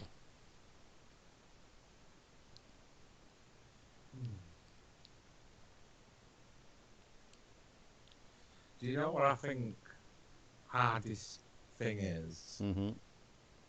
It's the fact that everybody's got a different outlook. Yeah.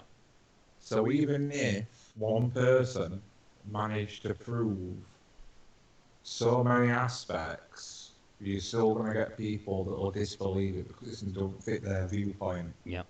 Even if it were a central truth. Yeah. I think that's the problem I've got. Because it could be so outlandish, We could all be wrong, and Yeah. we could just be, like a bloody, I don't know, we could just be ants under a dome, so it's a great big thing that's going to burn us all alive one by one with sun rays one day, and people will be like, nah, I don't believe it. But that could be it, you know what I mean? Yeah. I think because a lot of people want their own truth, Yeah. it's never going to necessarily happen. Right. That's what I think. Sam? Let's see if Sam's remembered the question. I kind of got lost in it. Right, Sam, is there any element of the paranormal you think we are never meant to prove, or we will never be allowed to prove? Um, well, the research has been going on for a long time. Scientists have got involved. Um, Loads of people in the ITC that have been doing this for 40, 50 years, and we're no further forward. There's only one person at this moment in time who believes he has all the answers. Mm-hmm. And to be honest with you, I don't believe a while on that this person said. I believe that it's more a sort of a self glorification thing, you know. But when you go down to science and stuff, they are still baffled. If science got many of the answers, we would have known them by now. But we're not advancing very very quickly in the paranormal field at all. Mm-hmm. It's extremely slow. You Yeah. get advancements in technology. We have got great advancements in technology, but paranormal science, it hasn't gone forward very very much in the last number of years, and we still haven't got any answers. And I don't think there's most of the aspects of the paranormal. I don't think we're ever going to fully know Mm-hmm. what we're dealing with. You know, Yeah.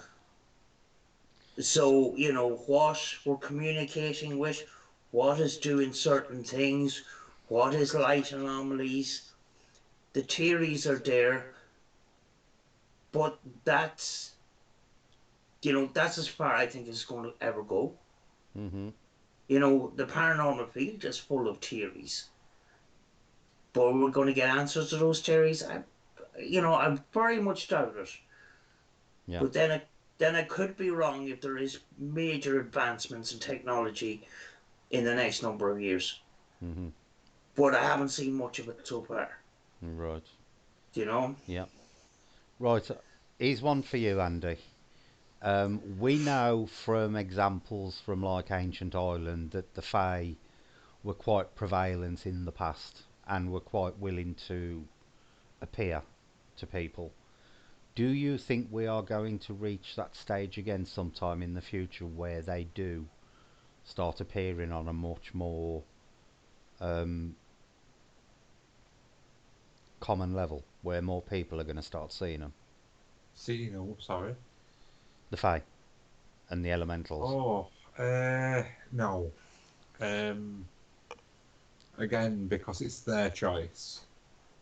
There'd have to be a massive movement in vibrational field at human race to stop what we're currently going towards. Mm-hmm. No, I don't. You see, I've only got what I've got because I'm doing something that benefits them. Mm-hmm. Do you know what I mean? Yeah. Um, and it could be took away at any time. I'm not sure if by October it's going to stop for me anyway. Right. I'm already getting signs that it's going to stop. Mm-hmm. But that's a whole other thing. We're going to have to wait and see by end of year. Yeah. But yeah, I very much doubt people operate. It's a vibrational thing, Yeah. you know. Do you think science could accidentally do something that would actually bring things like this? A bit like the Philadelphia experiment, where they mess with something and they cause like a frequency upset or something like that. Like that collider in, is it Switzerland or Sweden, wherever it is. I don't think science alone would have capability because there's got to be an healthy balance of science and metaphysical magic. Hmm. So you And they don't think don't know. science could accidentally do something that would trigger No, it? No. no, because they'd have right. Yeah, like I say, I think it's going to be a balance of both, and one's been thoroughly lost to the other. Hmm. You know, so I don't think it could even happen. Yeah. Chris says you can't split atoms and molecules. That's what is needed in teleportation. Then put them back together in exact same way. Do you believe in teleportation, Andy? Do you believe it's possible, physically possible, for the body to transport itself somewhere else? I don't know. Without an external source to do it, I don't know. Okay, Sam. I don't know either. I seen a documentary of I think it was a military experiment. I think it was involved. But is what I'm watching, is it true or not, is another thing. Mm-hmm. Um, as far as what you said before that about us seeing elementals or seeing ghosts, Mm-hmm. we may have advancements on trial of cameras that can see energy. Right. Is that the way forward? It could be, Yeah. possibly, Yeah. you know, because it has been proven that it's possible, you Yeah. know. So, maybe that would give us some answers, because at the moment the human eye isn't seeing what we want to see. Yeah. We do see snippets we see a fraction of what's possibly out there. Mm-hmm. But it's a possibility that my dog that's lying asleep beside me is seeing them every day. We don't know. No, exactly, exactly. Yeah, you know, it's possible in the animal world to see this all the time and we don't see it. Mm-hmm. Right, Stephen says, I don't think we will ever find the truth of the paranormal or the afterlife. Julie from Unearthly Wondering says, I believe we won't ever fully know. I believe the other side may not be allowed to tell us. That is what I think, Julie.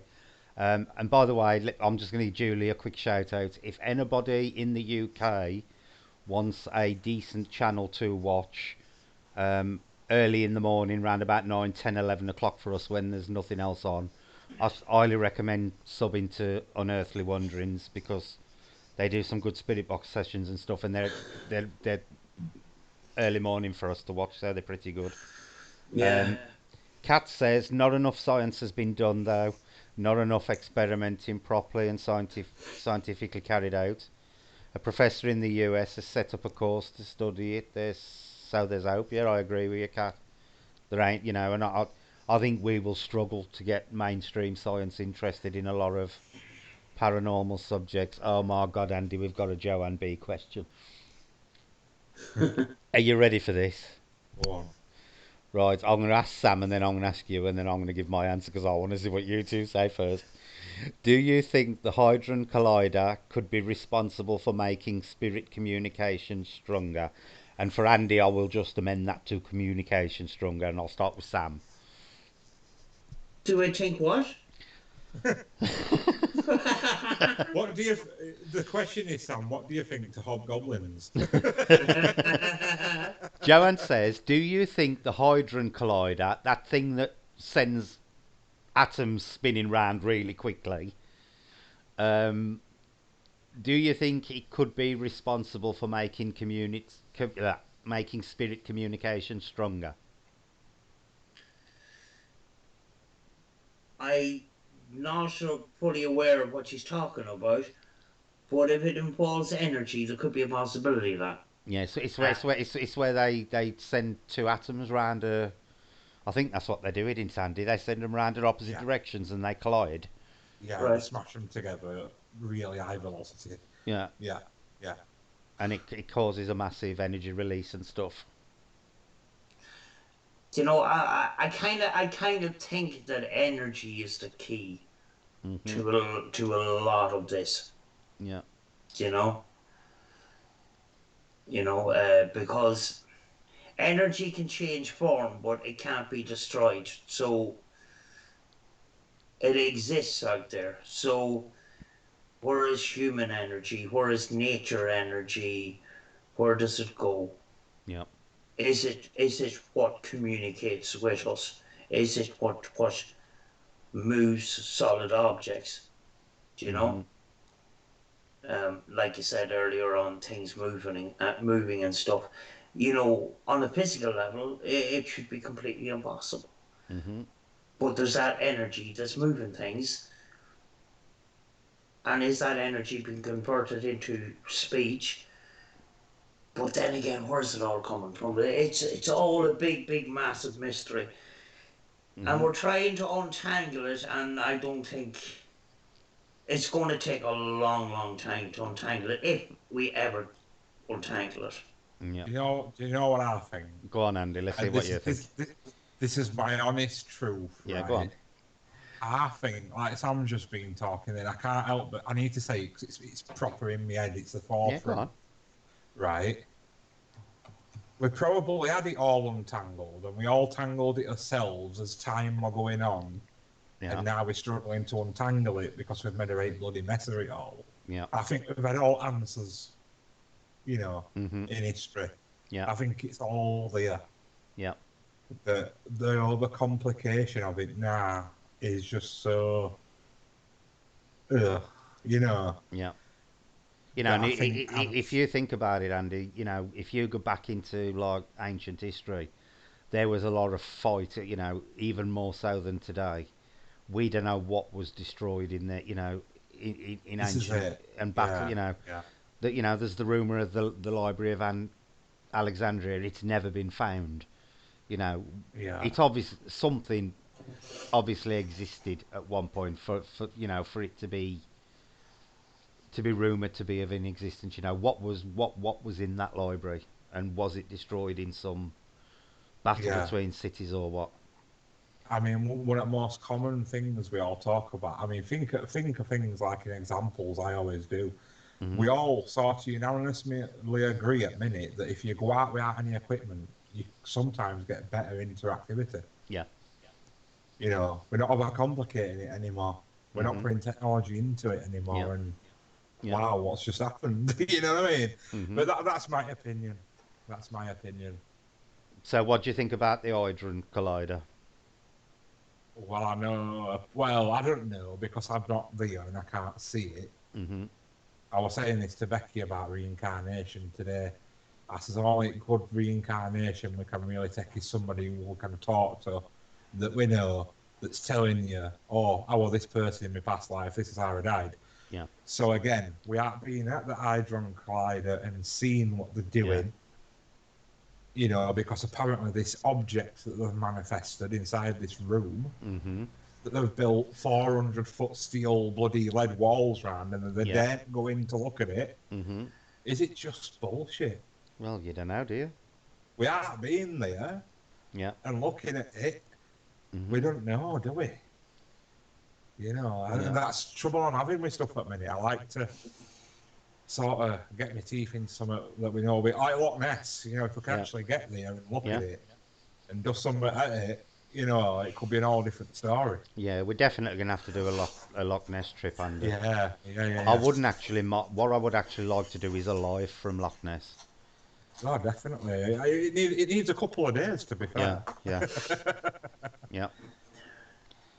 My opinion is if you I'll be take back in a minute. okay, if you take pure science into consideration, they are hurtling atoms around 32 miles, or I think it's about 32 miles of pipe work at very high speeds. If they can break the speed of light, then according to Einstein, you then alter the aspects of time. So I think possibly we could travel back in time as a result of something that happens with the Hadron Collider. Will it increase communication? Absolutely no idea, because like Andy says, we don't know what they're really doing there. All we know is what they're telling us they're doing there. So but if you're dealing with objects moving at extremely rapid speeds, and you're getting close to the speed of light, then you know that you can actually travel back in time if you can break the speed of light. So possibly we could go back in time and see figures from the past. Whether that would be classed as improving communication, that's for each individual to decide. Speaking of time, Hmm. my birthday's next week. Right. Well, it won't happen this year, but next year, if my birthday is supposed to be at 3 o'clock in the morning on the 22nd of April. Mhm. If I go across the field, a couple of 100 yards that way, Mhm. I could have a birthday twice because the time is going to be different, Yeah.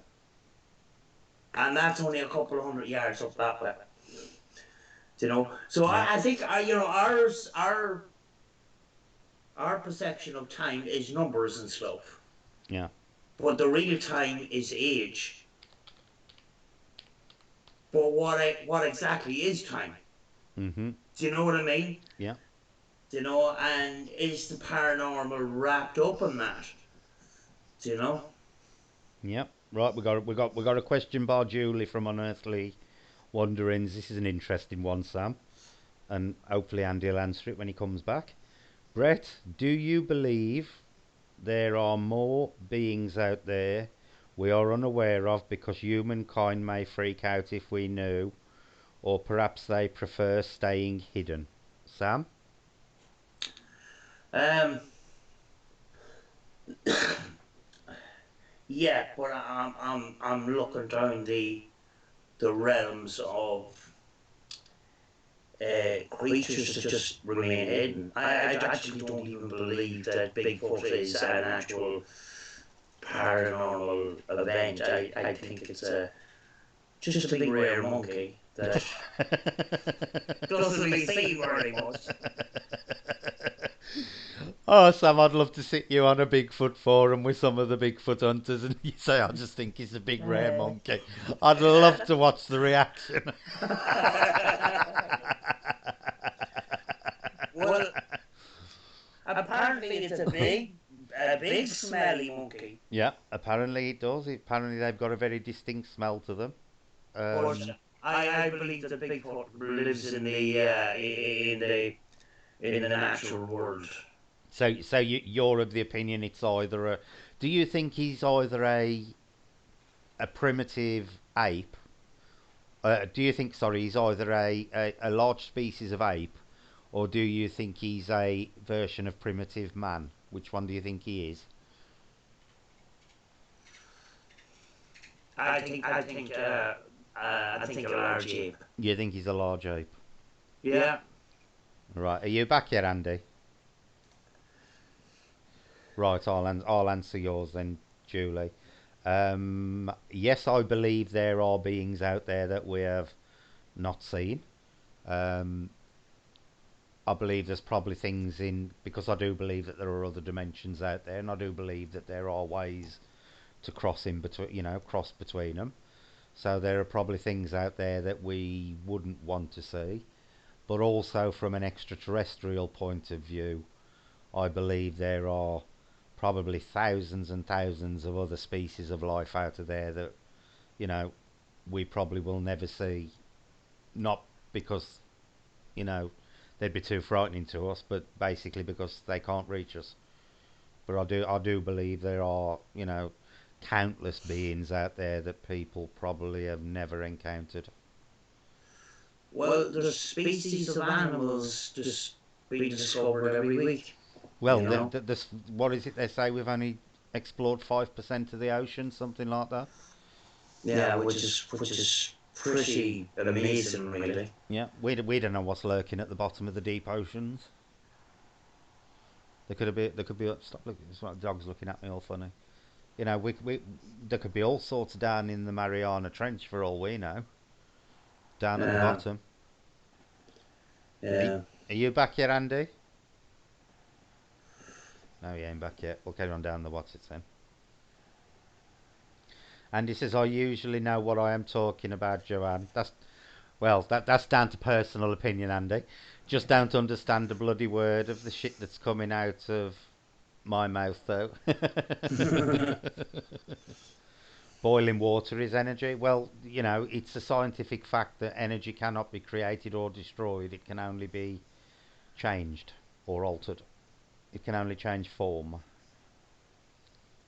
Steph, I've been up for about 2 hours now, lol. Little jars. I know you can get possessed by Someone, but can you get possessed by elements? I know it's a silly question, but I don't know the answer.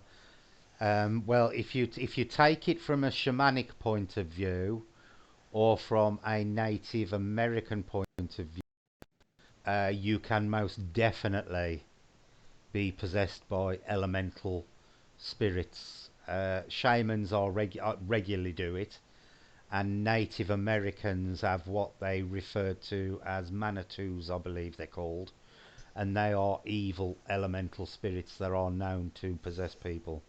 So personally, yes, I do believe that a person can be, when I say possessed, I don't know if it's the right word, but I do definitely believe that they can influence a human body. Have you got opinion on that, Sam? That, Uh, um, yeah, I mean, like, there has been a lot of cases of possession, and how it works, I don't know. What's doing it, I don't know. Mm-hmm. You know, uh, if you have a negative attachment or that, and all of a sudden it leaves, Mm-hmm. it's like every piece of energy in your body is just left. Yeah. And you're just you're just, and that's not even a full possession. That's just a negative attack. I'm not Mm-hmm. going to say demons, right? Because there's no proof either way. It's sort of, there's negative out there, but people have a habit of labeling things, negative things, or negative things happening with demonic forces, Yeah. which is not necessarily demonic forces, you know. Yeah. But yeah, there is, I do feel that there is, possession. How it happens, is one of those mysteries again, you know. Mm-hmm. Andy, did you say you were back? I am, yeah. Right. Question here by Little Jazz Jazz. I know you Right. can get possessed by serious summit, but can you get possessed by elementals? I know it's a silly question, but I don't know the answer. It's not a silly question, Jazz. I said, Andy, because of things that shamans do, and because of Yeah. Native Americans with the Manitous, I believe it is actually a possibility. But go on, what's your opinion? Yes, it is. Hmm. Yeah. Definitely. Yeah. You know, Jason's being sarcastic. Julie Brett will answer you in 10 minutes when he gets to the bottom of the page. I cannot help it if Sam has got long explanations for things. oh, We have to. sorry. No, it's all right. Oh, We're, sorry. no, Sam, that's what we're here for. We've got to, if somebody asks a question, sometimes it may take 5 or 10 minutes to answer it. So, Do you know? unfortunately, we do lag behind in the chat, but we do try and catch up. Yeah. Do you know about on that last question? Hmm. Don't ever think that it's a silly question. If you want to know the answer, it's not a silly question. Exactly. You Exactly. know. Chris Mason says, I think energy and frequencies are a part of everything because everything we see, touch, everything has a frequency that vibrates at a certain frequency. Totally agree with you, Chris, and I think this is how dimensions work. I think dimensions are just another frequency of existence. Andy, Hello. what do you think about that? Oh, of course. I'm all about frequency. Hmm. Sam? Yeah. I mean, like, energy keeps everything going. The earth has to have energy. Yeah. This crystal stone, it lets off energy. How it does it, I don't know. Hmm. Our own EMF detectors don't indicate it, but some of us that are a little bit sensitive can feel that energy, and that's one of the things that's possibly keeping us alive. Yeah. is the energy that's coming from the earth.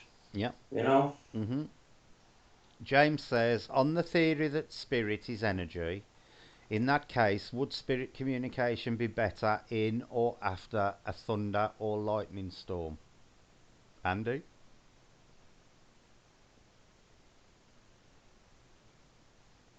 Uh, Have you found that you've got more air elemental communication after a thunderstorm or lightning? no, I ain't, to be fair. But a lot of people say like helps with alien and UFO encounters. hmm See, see, for me, I'm always a bit dubious about that one with aliens and electricity because, I don't think they need. I don't think they need it to communicate if they wanted to communicate. I don't think they need, they need a thunderstorm to get through to us better. Sam? Yeah, that question has come up a lot, and a lot of us feel like there's no there's no definitive evidence to say that it increases communication or not. We actually even use EM pubs, and yes, it may stop us getting battery drainage and stuff like that, but it doesn't give us full evidence to say that increases our activity or communication. Okay, I'm just reading down the questions now to see if we can. James, we consume, convert energy to, but don't react too well to electrical shocks. Could spirit not suffer the same? That said, no reason there couldn't be, being we cannot see who we thrive on. Have you ever had anything come through the box concerning electricity regarding elementals, Andy? Have they ever mentioned it in any way, shape, or form? Not exactly, no. Not specifically. Have you ever had any specific references to it, Sam? No, no. No, I can't say I have either. Then again, I'm at the beginning of this. I'm only, what, 2 years? And I think it takes. I think I believe it takes a lot more than that to gather more information.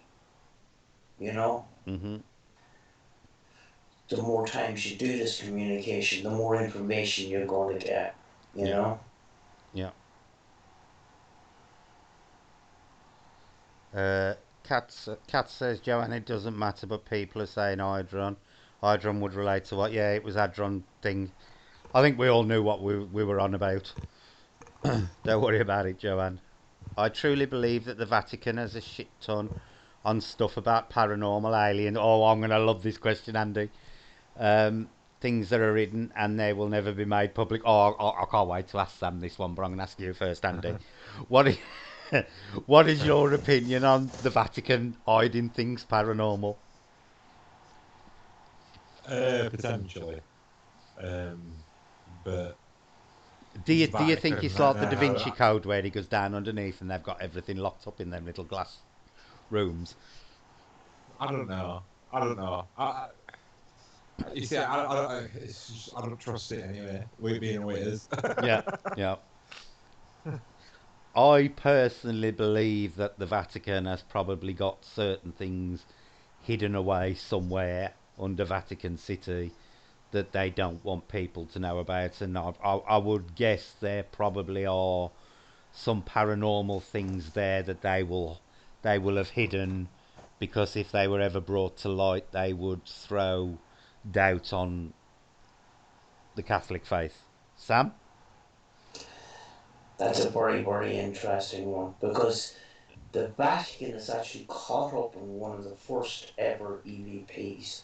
Right. A young priest I'm just going to was quickly run to the loo, Sam. So right. talk for a long Uh, time. a young priest one day was recording some chant music for a choir and that, and he was using a wire recorder, and the with wire recorders. It's like a reel to reel, but instead of having tape, it's got this fine wire and has a habit of breaking.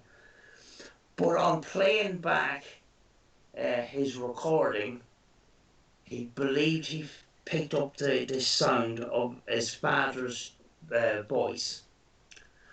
I can't remember what he said. It was something to do. It was like the priest was frustrated because the wire kept snapping, and the father had said something to him to sort of encourage him or whatever. And he went to his high priest or his bishop. He was hesitant to do it because the church believed that you should not, under any circumstance, communicate with the dead. Because when you die, you go to heaven. If you're good, you go to heaven. If you're bad, you go to hell. If you're sort of in between bad and good, you go into purgatory. Now, purgatory, they possibly believed that it was earth, but the church believed that you should not, under any circumstances, communicate with the dead. But he felt like he had to tell his bishop, and the bishop says, you know, this isn't bad. Actually, this information could get people to come back to church. So if the Vatican is holding information in regard to the paranormal, the parts of that will be allowed to be released to the public will be that the paranormal evidence that will give people the evidence that God exists and what their teaching goes by. If it contradicts that, it may be hidden behind closed doors. So God knows what we have. You know, there could be something there that contradicts what they're teaching, and they don't want it out there. So they could possibly have information that that we won't get to hear. But if it contradicts the Catholic Church, it's quite possibly that it could be kept under wraps. Right, and I'm sending this video to the Pope after salmon grassing you up.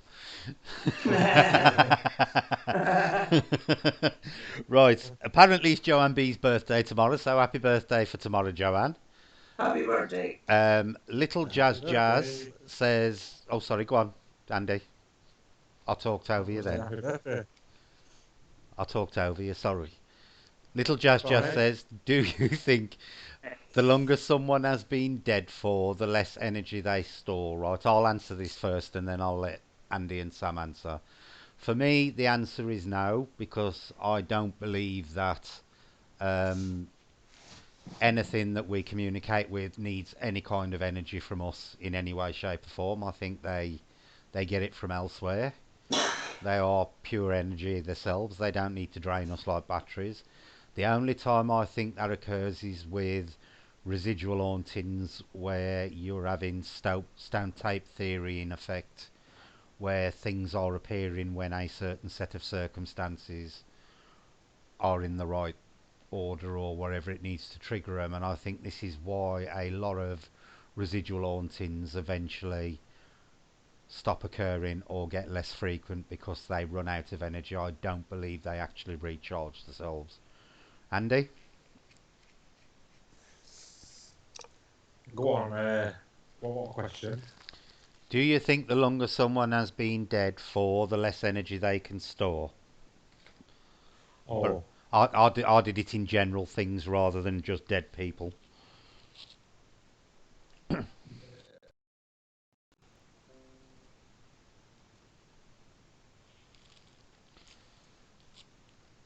Uh, Andy's having to think about this one. yeah. I can't answer it. So you're going with a don't know on that one. Yeah, I don't know. Well, that's a fair enough answer. If you don't know, you don't know. Yeah. Sam? I don't think so. But I was very, very interested. I thought that was very good point on the stone tape theory. Do we have VHS tapes. Well, some of us have still, and over time they can degrade, and possible environmental factors could cause stone tape theory to degrade, which means we miss out on heads and feet and stuff like that. So a lot of these headless horsemen is often stone tape theory. That's kind of the energy is not 100% there anymore, and it could be eroded over time. Do you know? Mm-hmm. But the overall answer about energies of the dead, I don't know. I just couldn't answer that one. Okay. Andy's offering to bake himself naked into a cake for Joanne B. Oh So yes. you're going to have to let us know whether you want us to parcel him off to you or not, Joanne. Next day delivery. Right, James and Chris are talking about bending time and space in black holes, so I ain't going to cover that because that's more sciencey than I want to get into right now. Um, Andy B, hope your gift wrapped too. Julie says she agrees, she thinks there's so much more out there. Uh, Andy wants to be a giant Swiss roll, kinky. Chris, same here, but the vastness of space. Andy K, there's something big and dangerous floating on the North Sea after this morning. Brett, that is just too much information, Andy K. That is.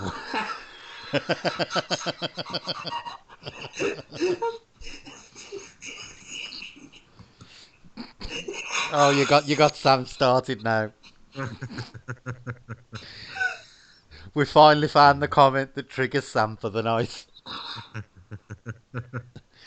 So is there going to be reports of crocodiles in the North Sea, Andy?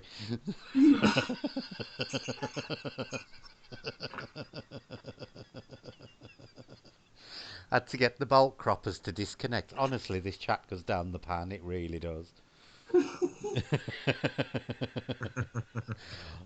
I am skipping through all the poo chat.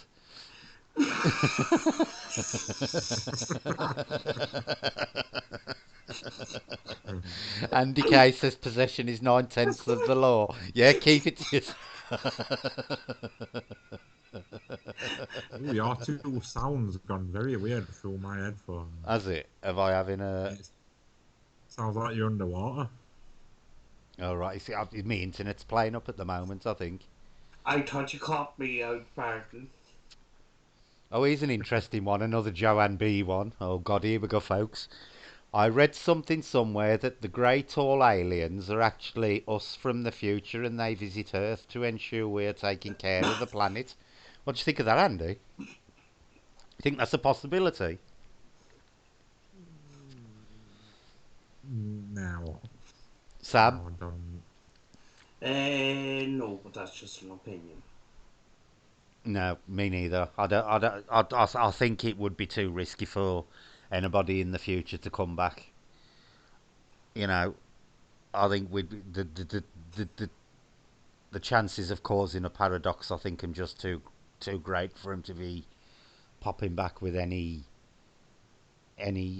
sort of frequency. I don't know how many of you have seen like films like The Butterfly Effect or heard of The Butterfly Effect, where you can keep, a butterfly flaps its wings somewhere and somewhere else they have an hurricane. It's that kind of thing. Who's to say they ain't going to Yeah, turn up and yeah. tread on something and kill it, and then that affects their future. You never know. I think the paradox thing's too much of a risk for time travelling back in that kind of respect. Oh shit! Now my chat's rolled all the way down. Andy K, I'm definitely going to check him out later. You going swimming in the North Sea, James? Oh, I'm talking about somebody. Oh, my chat's gone down too far. I'm still seeing poo emojis. You have a good night, Julie. I'm trying to skip past all the poo chat, Sam. Real Cat says reel-to-reel recorders were the first devices used in spirit voice experiments and started the use of radios and spirit boxes. Totally agree. I would love actually to get my aunt. My dad's got one. I know my dad's still got one up in the attic, an old reel-to-reel. I'd love to get my hands on it and use it for a few experiments. Have you tried any reel-to-reel, Andy? No, never. Do you think that results were better when it was more like the analog tape rather than the digital stuff? Yeah, I mean, like I used reel to reel, but it's a pain in the ass. Do you, do, Do you know? do you find you get better results with it though, Sam? I don't know. It's such a long time. I have. Well, the machine was here. I have a white noise machine, and I'm trying to trace back how I used it in the lab, and how it was connected up to the reel to reel and stuff like that. But analog tape just works just as well. You know. Um, Sorry, Sam. It's all right. I'm reading one of JC's comments in a minute. I'm going to read it out to you when you're finished. yeah. There's a guy that I recently subscribed to, and he came up with a great point. What if we get a tape and unline the tape and go into a haunted location and line that tape out, Hmm. and then wind up the tape and then play it? Would energy imprint itself on that tape? Do you Possibly. know? That was he said that in a chat in one of his live streams one night, and I thought that was a very, very good point. You know? Yeah. Jace has put, Sam looks like she's on a photo shoot, maybe a Vogue cover or Paranormal Times. Oh, You are reclined all. What's it tonight, Sam? I was thinking that. I just, Do you want to I be on the just, cover of Paranormal Times, Sam? oh, Christ. I decided to change to this location because when I was sitting in the other seat, it was creaking and making awful funny noises and going down on its own and stuff like that. So I says, I'll try and keep the audio quiet tonight and not sit on that seat. So I'm here instead. Hmm. You Joanne know. B says Jay she'll need to be Brett's secretary and help him with his chat lol. The thing is we've had some really good questions tonight that we just couldn't answer in like 5 seconds. They've required slightly longer explanations, but we've had some really good questions tonight. Do you know what would be a good idea? Is some of these questions that we do miss, to make a note of them Yeah, and bring them up in a future stream. I might actually do that, Sam. Start looking through the streams and seeing which ones we missed, write them down, and then just do a thing on them. That wouldn't be a You bad know, idea, would it, Andy? Yeah, yeah, yeah. Good like point. I get questions on Facebook a lot of the time, and I answer them personally. But I bet you do. well, maybe asking that question on a stream and giving a general sort of answer that may help other people too. There's people out there that are looking for what's the best first time spirit box, what do I need to go paranormal investigating, how do I do EVPs, a lot of those kind of things, and to dish it out there and answer it for everybody else, Hmm. it might be a helpful thing, rather than just person asking you a question, you personally messaging them back. Some of those questions could help others.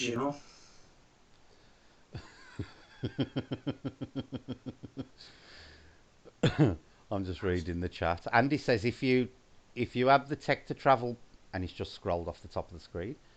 If you have the tech to travel back through time, you have the tech likely to create a bubble that won't interfere with the environment you go to. Thus, she won't kill anything. And Kata says she agrees. That's possible, Andy. Yeah.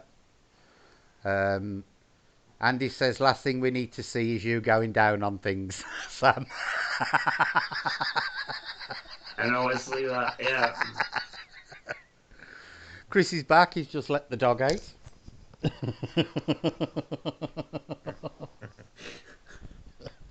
Right, is there any more questions anybody wants to... Sunburnt Marrow Lily, lol.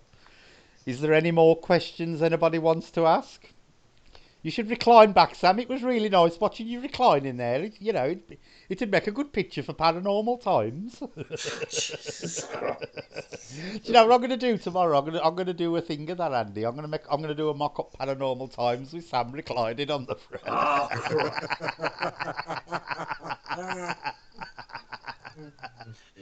cool. Stephen says, Sam, how many models have you made? Models. Your sculptures? Oh, sculptures. I'd say around 15 or 20, but I don't have them all. No, some of them I give them away and that. Mm-hmm. So. Have you ever found out anything about that rude black thing that was left on your door? Have you heard? Is there any update on that? Never had any. I never had any more information from that. No messages on Facebook, nothing. That was really weird. That was. Yeah. Really weird. Yeah, it's in my collection of weird stuff. Mm-hmm. Yeah, there's a bit of a sort of a paranormal museum on around me. The last time the gas man was here, he couldn't wait to leave.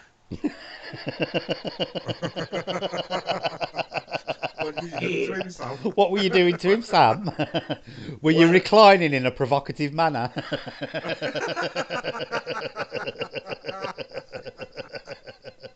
He was a little bit uncomfortable with Annabelle the doll sitting in a seat staring at him while he was driving the point.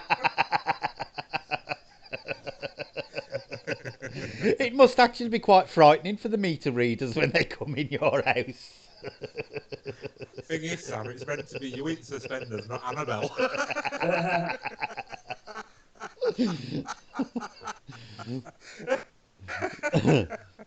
Miss Q has just given us a TMI thing. We is coming out. I'm laughing that hard. Oh, God.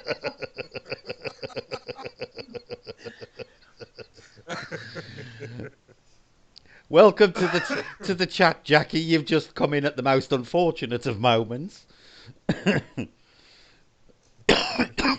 Because the comments have just gone totally down into the sewer again. Sam got a fantastic response from a cheeky spirit the other day. Yeah, she did.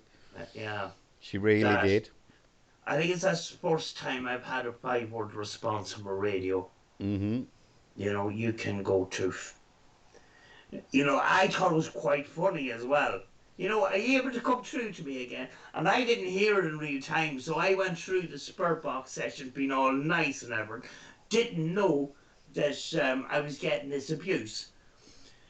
It was the same thing as me and Rachel. We were doing a paranormal investigation in a graveyard in Letterkenny, and we were all being nice. And Rachel has a very kind of a kind nature, and can you come through and being all nice and that. And when I look back on the Spur Box session, there was demon and murder and Satan and the whole lot. We didn't hear anything. We were just being, Yeah. And these spirits want to come through that. Oh, really, really nice. they were calling us peppers and sea words and a whole lot. And we didn't hear anything. We just continued on being lovely and nice and everything. And I says, Rachel, you need to listen to this Spur Box session. It wasn't as sweet as a light as you thought. Kat says, Sam, if you missed a comment earlier, the crystal info will be on its way to you either tomorrow or Tuesday. Thank you very much, Kat. Right. We appreciate it, yeah. James wants to know what the rude black thing is. Right, basically, Sam had a mysterious bag left outside her door the one day, and it was this black wooden thing that everybody debated on what it was. To me, it actually looked like some kind of fertility effigy. That's what it looks like to me. But Sam's never really discovered what the hell it was. Do you want to show people, Sam? I don't know if you can see it on camera. Yeah, we can see it. If you look at Sam's videos later, um, James, I think she's got a video with a close up of it on there. But to me, it looks like some kind of tribal fertility effigy. But everybody was debating over what it actually was. Yeah, it turns out it's bog oak. Is that what it is? Yeah, but I think it's modern. Right. Okay. Do you know, I'm looking at it very closely, and I've got tiny little ridges here, which makes me think that a machine done it, you know? Mm-hmm. So I think this is a modern piece. Right. Do Okay. you know? Yep. But it's very interesting at the same time. So yeah, I have that in my collection as a mystery thing, because it was in a little plastic bag hanging off the door outside here. So I don't know how they got into the building. Do you know? Yeah. So yeah, that's it. A lot of people see different things than that. Everybody in the chat is talking about how much they need tenor ladies. Right, Mavericks asked a question. Here's one for you, Sam and me. Andy, if you guys were able to time travel, what period of time would you travel to, and would you change anything, past or future? Well, we can't say future because we don't know what's going to happen in the future. So, if you were going to travel into the past, would you do? Where would you go to, and what would you change anything, Andy? Oh, that's just too vast. I need some time to think about certain things. I know. I was just sitting here thinking, where would I really love to go and see? Sam? Yeah. That's a very hard one, because if you go into the past, you know, things in some respects were not as good. You know, if I wanted to go and see a certain era in history, I would go back to the early 1900s with the posh. Do you know, like the porcelain dolls I have with the big fancy dresses? You know, that kind of thing, which I'm fascinated about. But I wouldn't necessarily would like to live that life. Right. Because of we wouldn't be able to adapt to it, because we're living in modern times. So going back would be kind of a little bit of a bummer. Mm-hmm. In sort of a way. Going to the future is a scary thing as well, because we don't know what the future holds. Exactly. You could go forward and end up, on a radioactive planet, for all we know. Yeah. My answer is, if I've just thought of one where I'd like to go back to when they were constructing Stonehenge and find out exactly what their reasons were behind it, whether it is just a giant calendar or whether there were other reasons for it. As to the question of would I change anything, the answer is no, because you don't know if you change something in the past, you don't know what the implications would be when you come back to the present. Yeah, you could probably say more stuff about them ancient sites like pyramids and that. Just to view what they were for. Yeah, know. yeah. I'd love to go back to, that was the first one off the top of my head, but I'm sure there's hundreds of other places I'd like to go back and see things out. It looks like Andy and Tracy B are talking about wringing the knickers out and drying them rather than washing them. Okay. I don't know what it is with all the pee and poo chat tonight. Andy says, I want to go back and see the end of the Ice Age, see what caused it. Personally, I think it's the same thing that killed off the mammoths, etc. Well, actually, I think the last mammoth only died about 15,000 years ago, didn't he? They actually survived the prehistoric ages. They were classed as a modern mammal, mammoths. They were still around 15,000 years ago. Kat says you're welcome, Sam. Oh yes, thank you. Joanne is talking about penises. I don't know what had a penis, but apparently something had got a penis. Iron Age make roller skating compulsory. Miss Q. Want to go back to the Iron Age and make roller skating compulsory?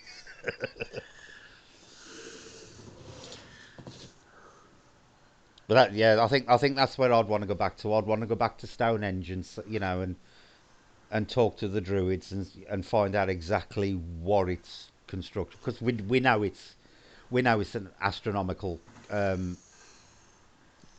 calendar and calculator type of thing, but I believe it's got other purposes as well. You could be standing there and says, well, you're doing it the wrong way. Here's a truck. Why don't you use a truck?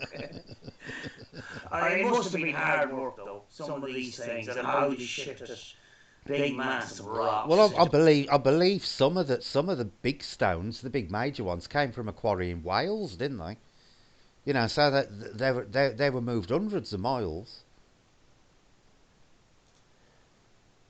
Joanne says, I'd like to go back to the beginning of Earth time and see how it was truly created. The problem is you'd suffocate, Joanne, because Earth's atmosphere, back then was entirely different to how it is now.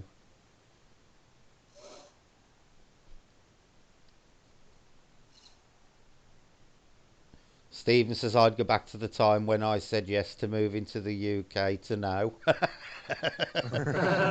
And you thought of going back to New Zealand, Stephen?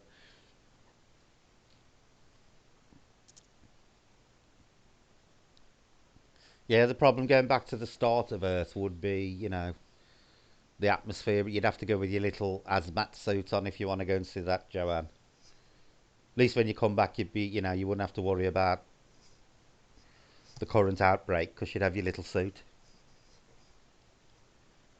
Is there anywhere else you've thought of you'd like to go to, Andy or Sam?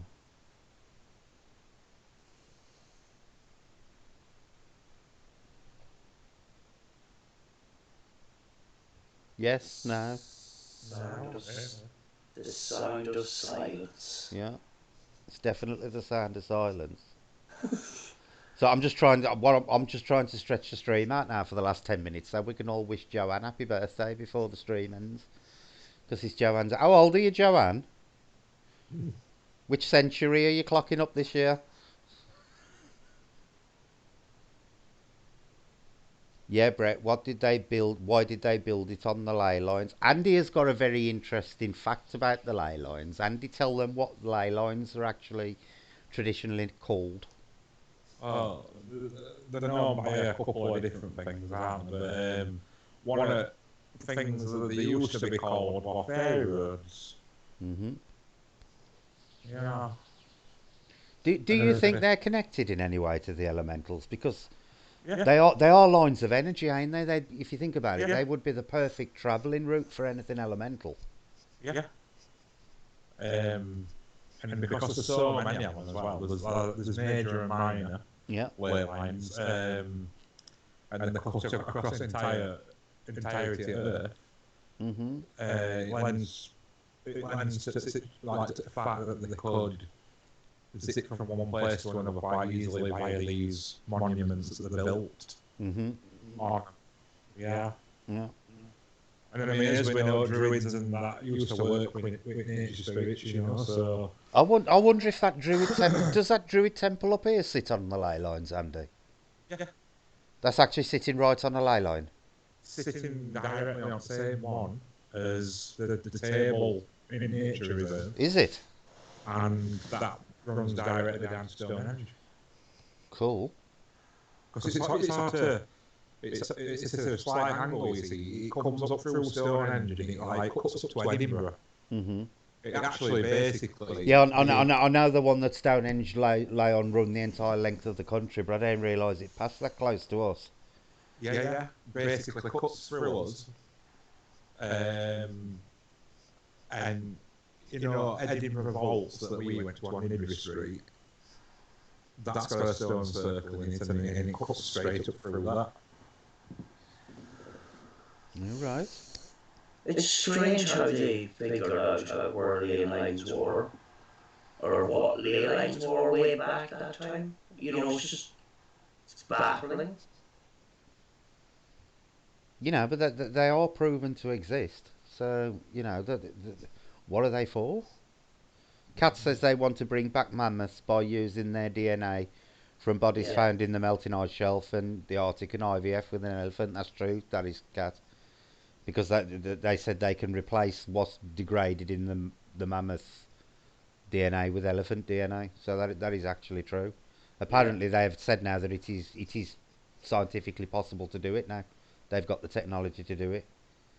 Tracy B says she'd like to go back to 1996 and find out what happened during my missing 3 hours. Why? What happened during what? What? Why did you miss 3 hours, Tracy?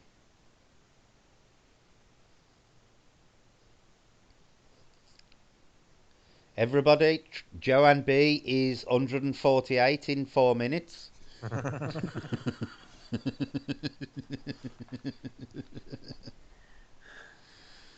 She looks cracking for an 148-year-old.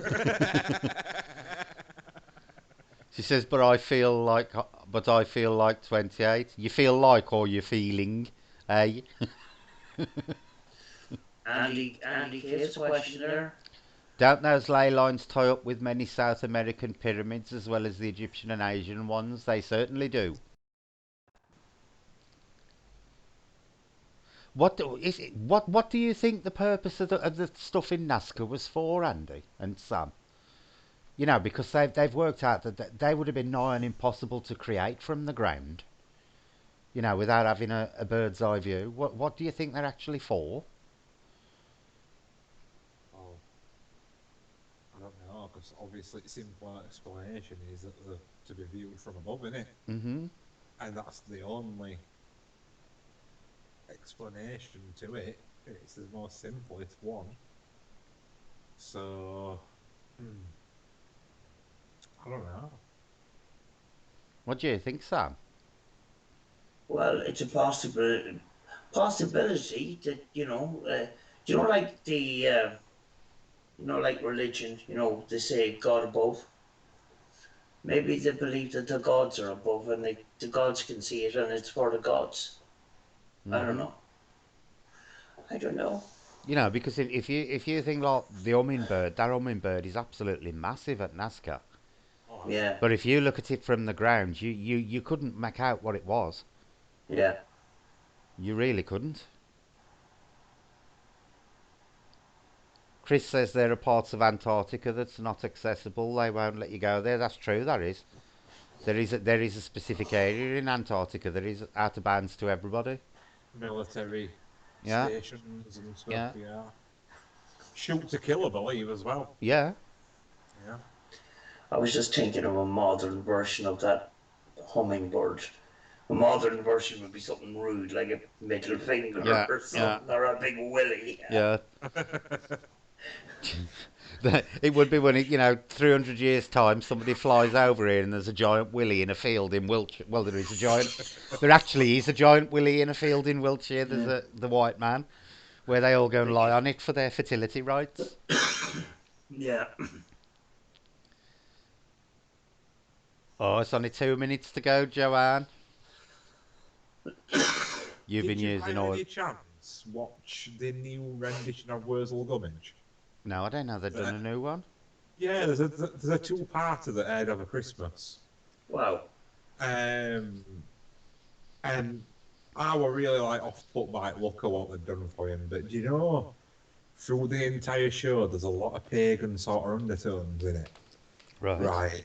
And in that, summer has been stuck. Like they're having a really long heat wave of summer. Mm-hmm. And scarecrows, right, he's trying to figure out what to do to set off the harvest. Right. Yeah. And he goes, and then this really captured my attention what they put in there. But all scarecrows go into this field, right? Right. And they do this weird little dance, Mm-hmm. and they end up making, the earth made to set off the harvest. And I was like, That is very much a pagan Yeah. And then I like, have we been getting this wrong all this time? Is it not an external source that's making these circles, but the Earth itself? It could be. You know? Well, But yeah, if you get a chance to have a watch on it, yeah, I'll watch it. It's really cool. Yeah, I'll watch it. Happy birthday, Joanne. You know, officially 48. Happy birthday. Happy birthday. Brett, James says Brett they said to be ancient runways for some kind of flying machine. Yep, that is one explanation. The hummingbird is said to represent the Pleiades. However, when Cortex arrived in what's now Mexico, the locals worshipped hummingbird, their god. Don't ask me even try and say the native name. Yeah, I know. A lot of the Mayan and Incan and Aztec stuff is unpronounceable. It's like speaking Welsh. Church bells are chiming. Happy birthday, Joanne. There you go. We all saw in Joanne's birthday on the channel. Yeah, happy birthday, Joanne. Right, guys. Now Joanne's got her birthday scene in on the channel. I'm going to call it a night because we've been going for 3 hours now. So we've done really well. Thank you, everybody, for coming on with your interesting questions and opinions. And thank you to Andy. No trouble at all. Cheers. And thank you to Sam for coming on. Thank you, Brett. We will be back on Friday, unless I decide to do a live stream before then. I may do one midweek, yet I ain't sure. But it will be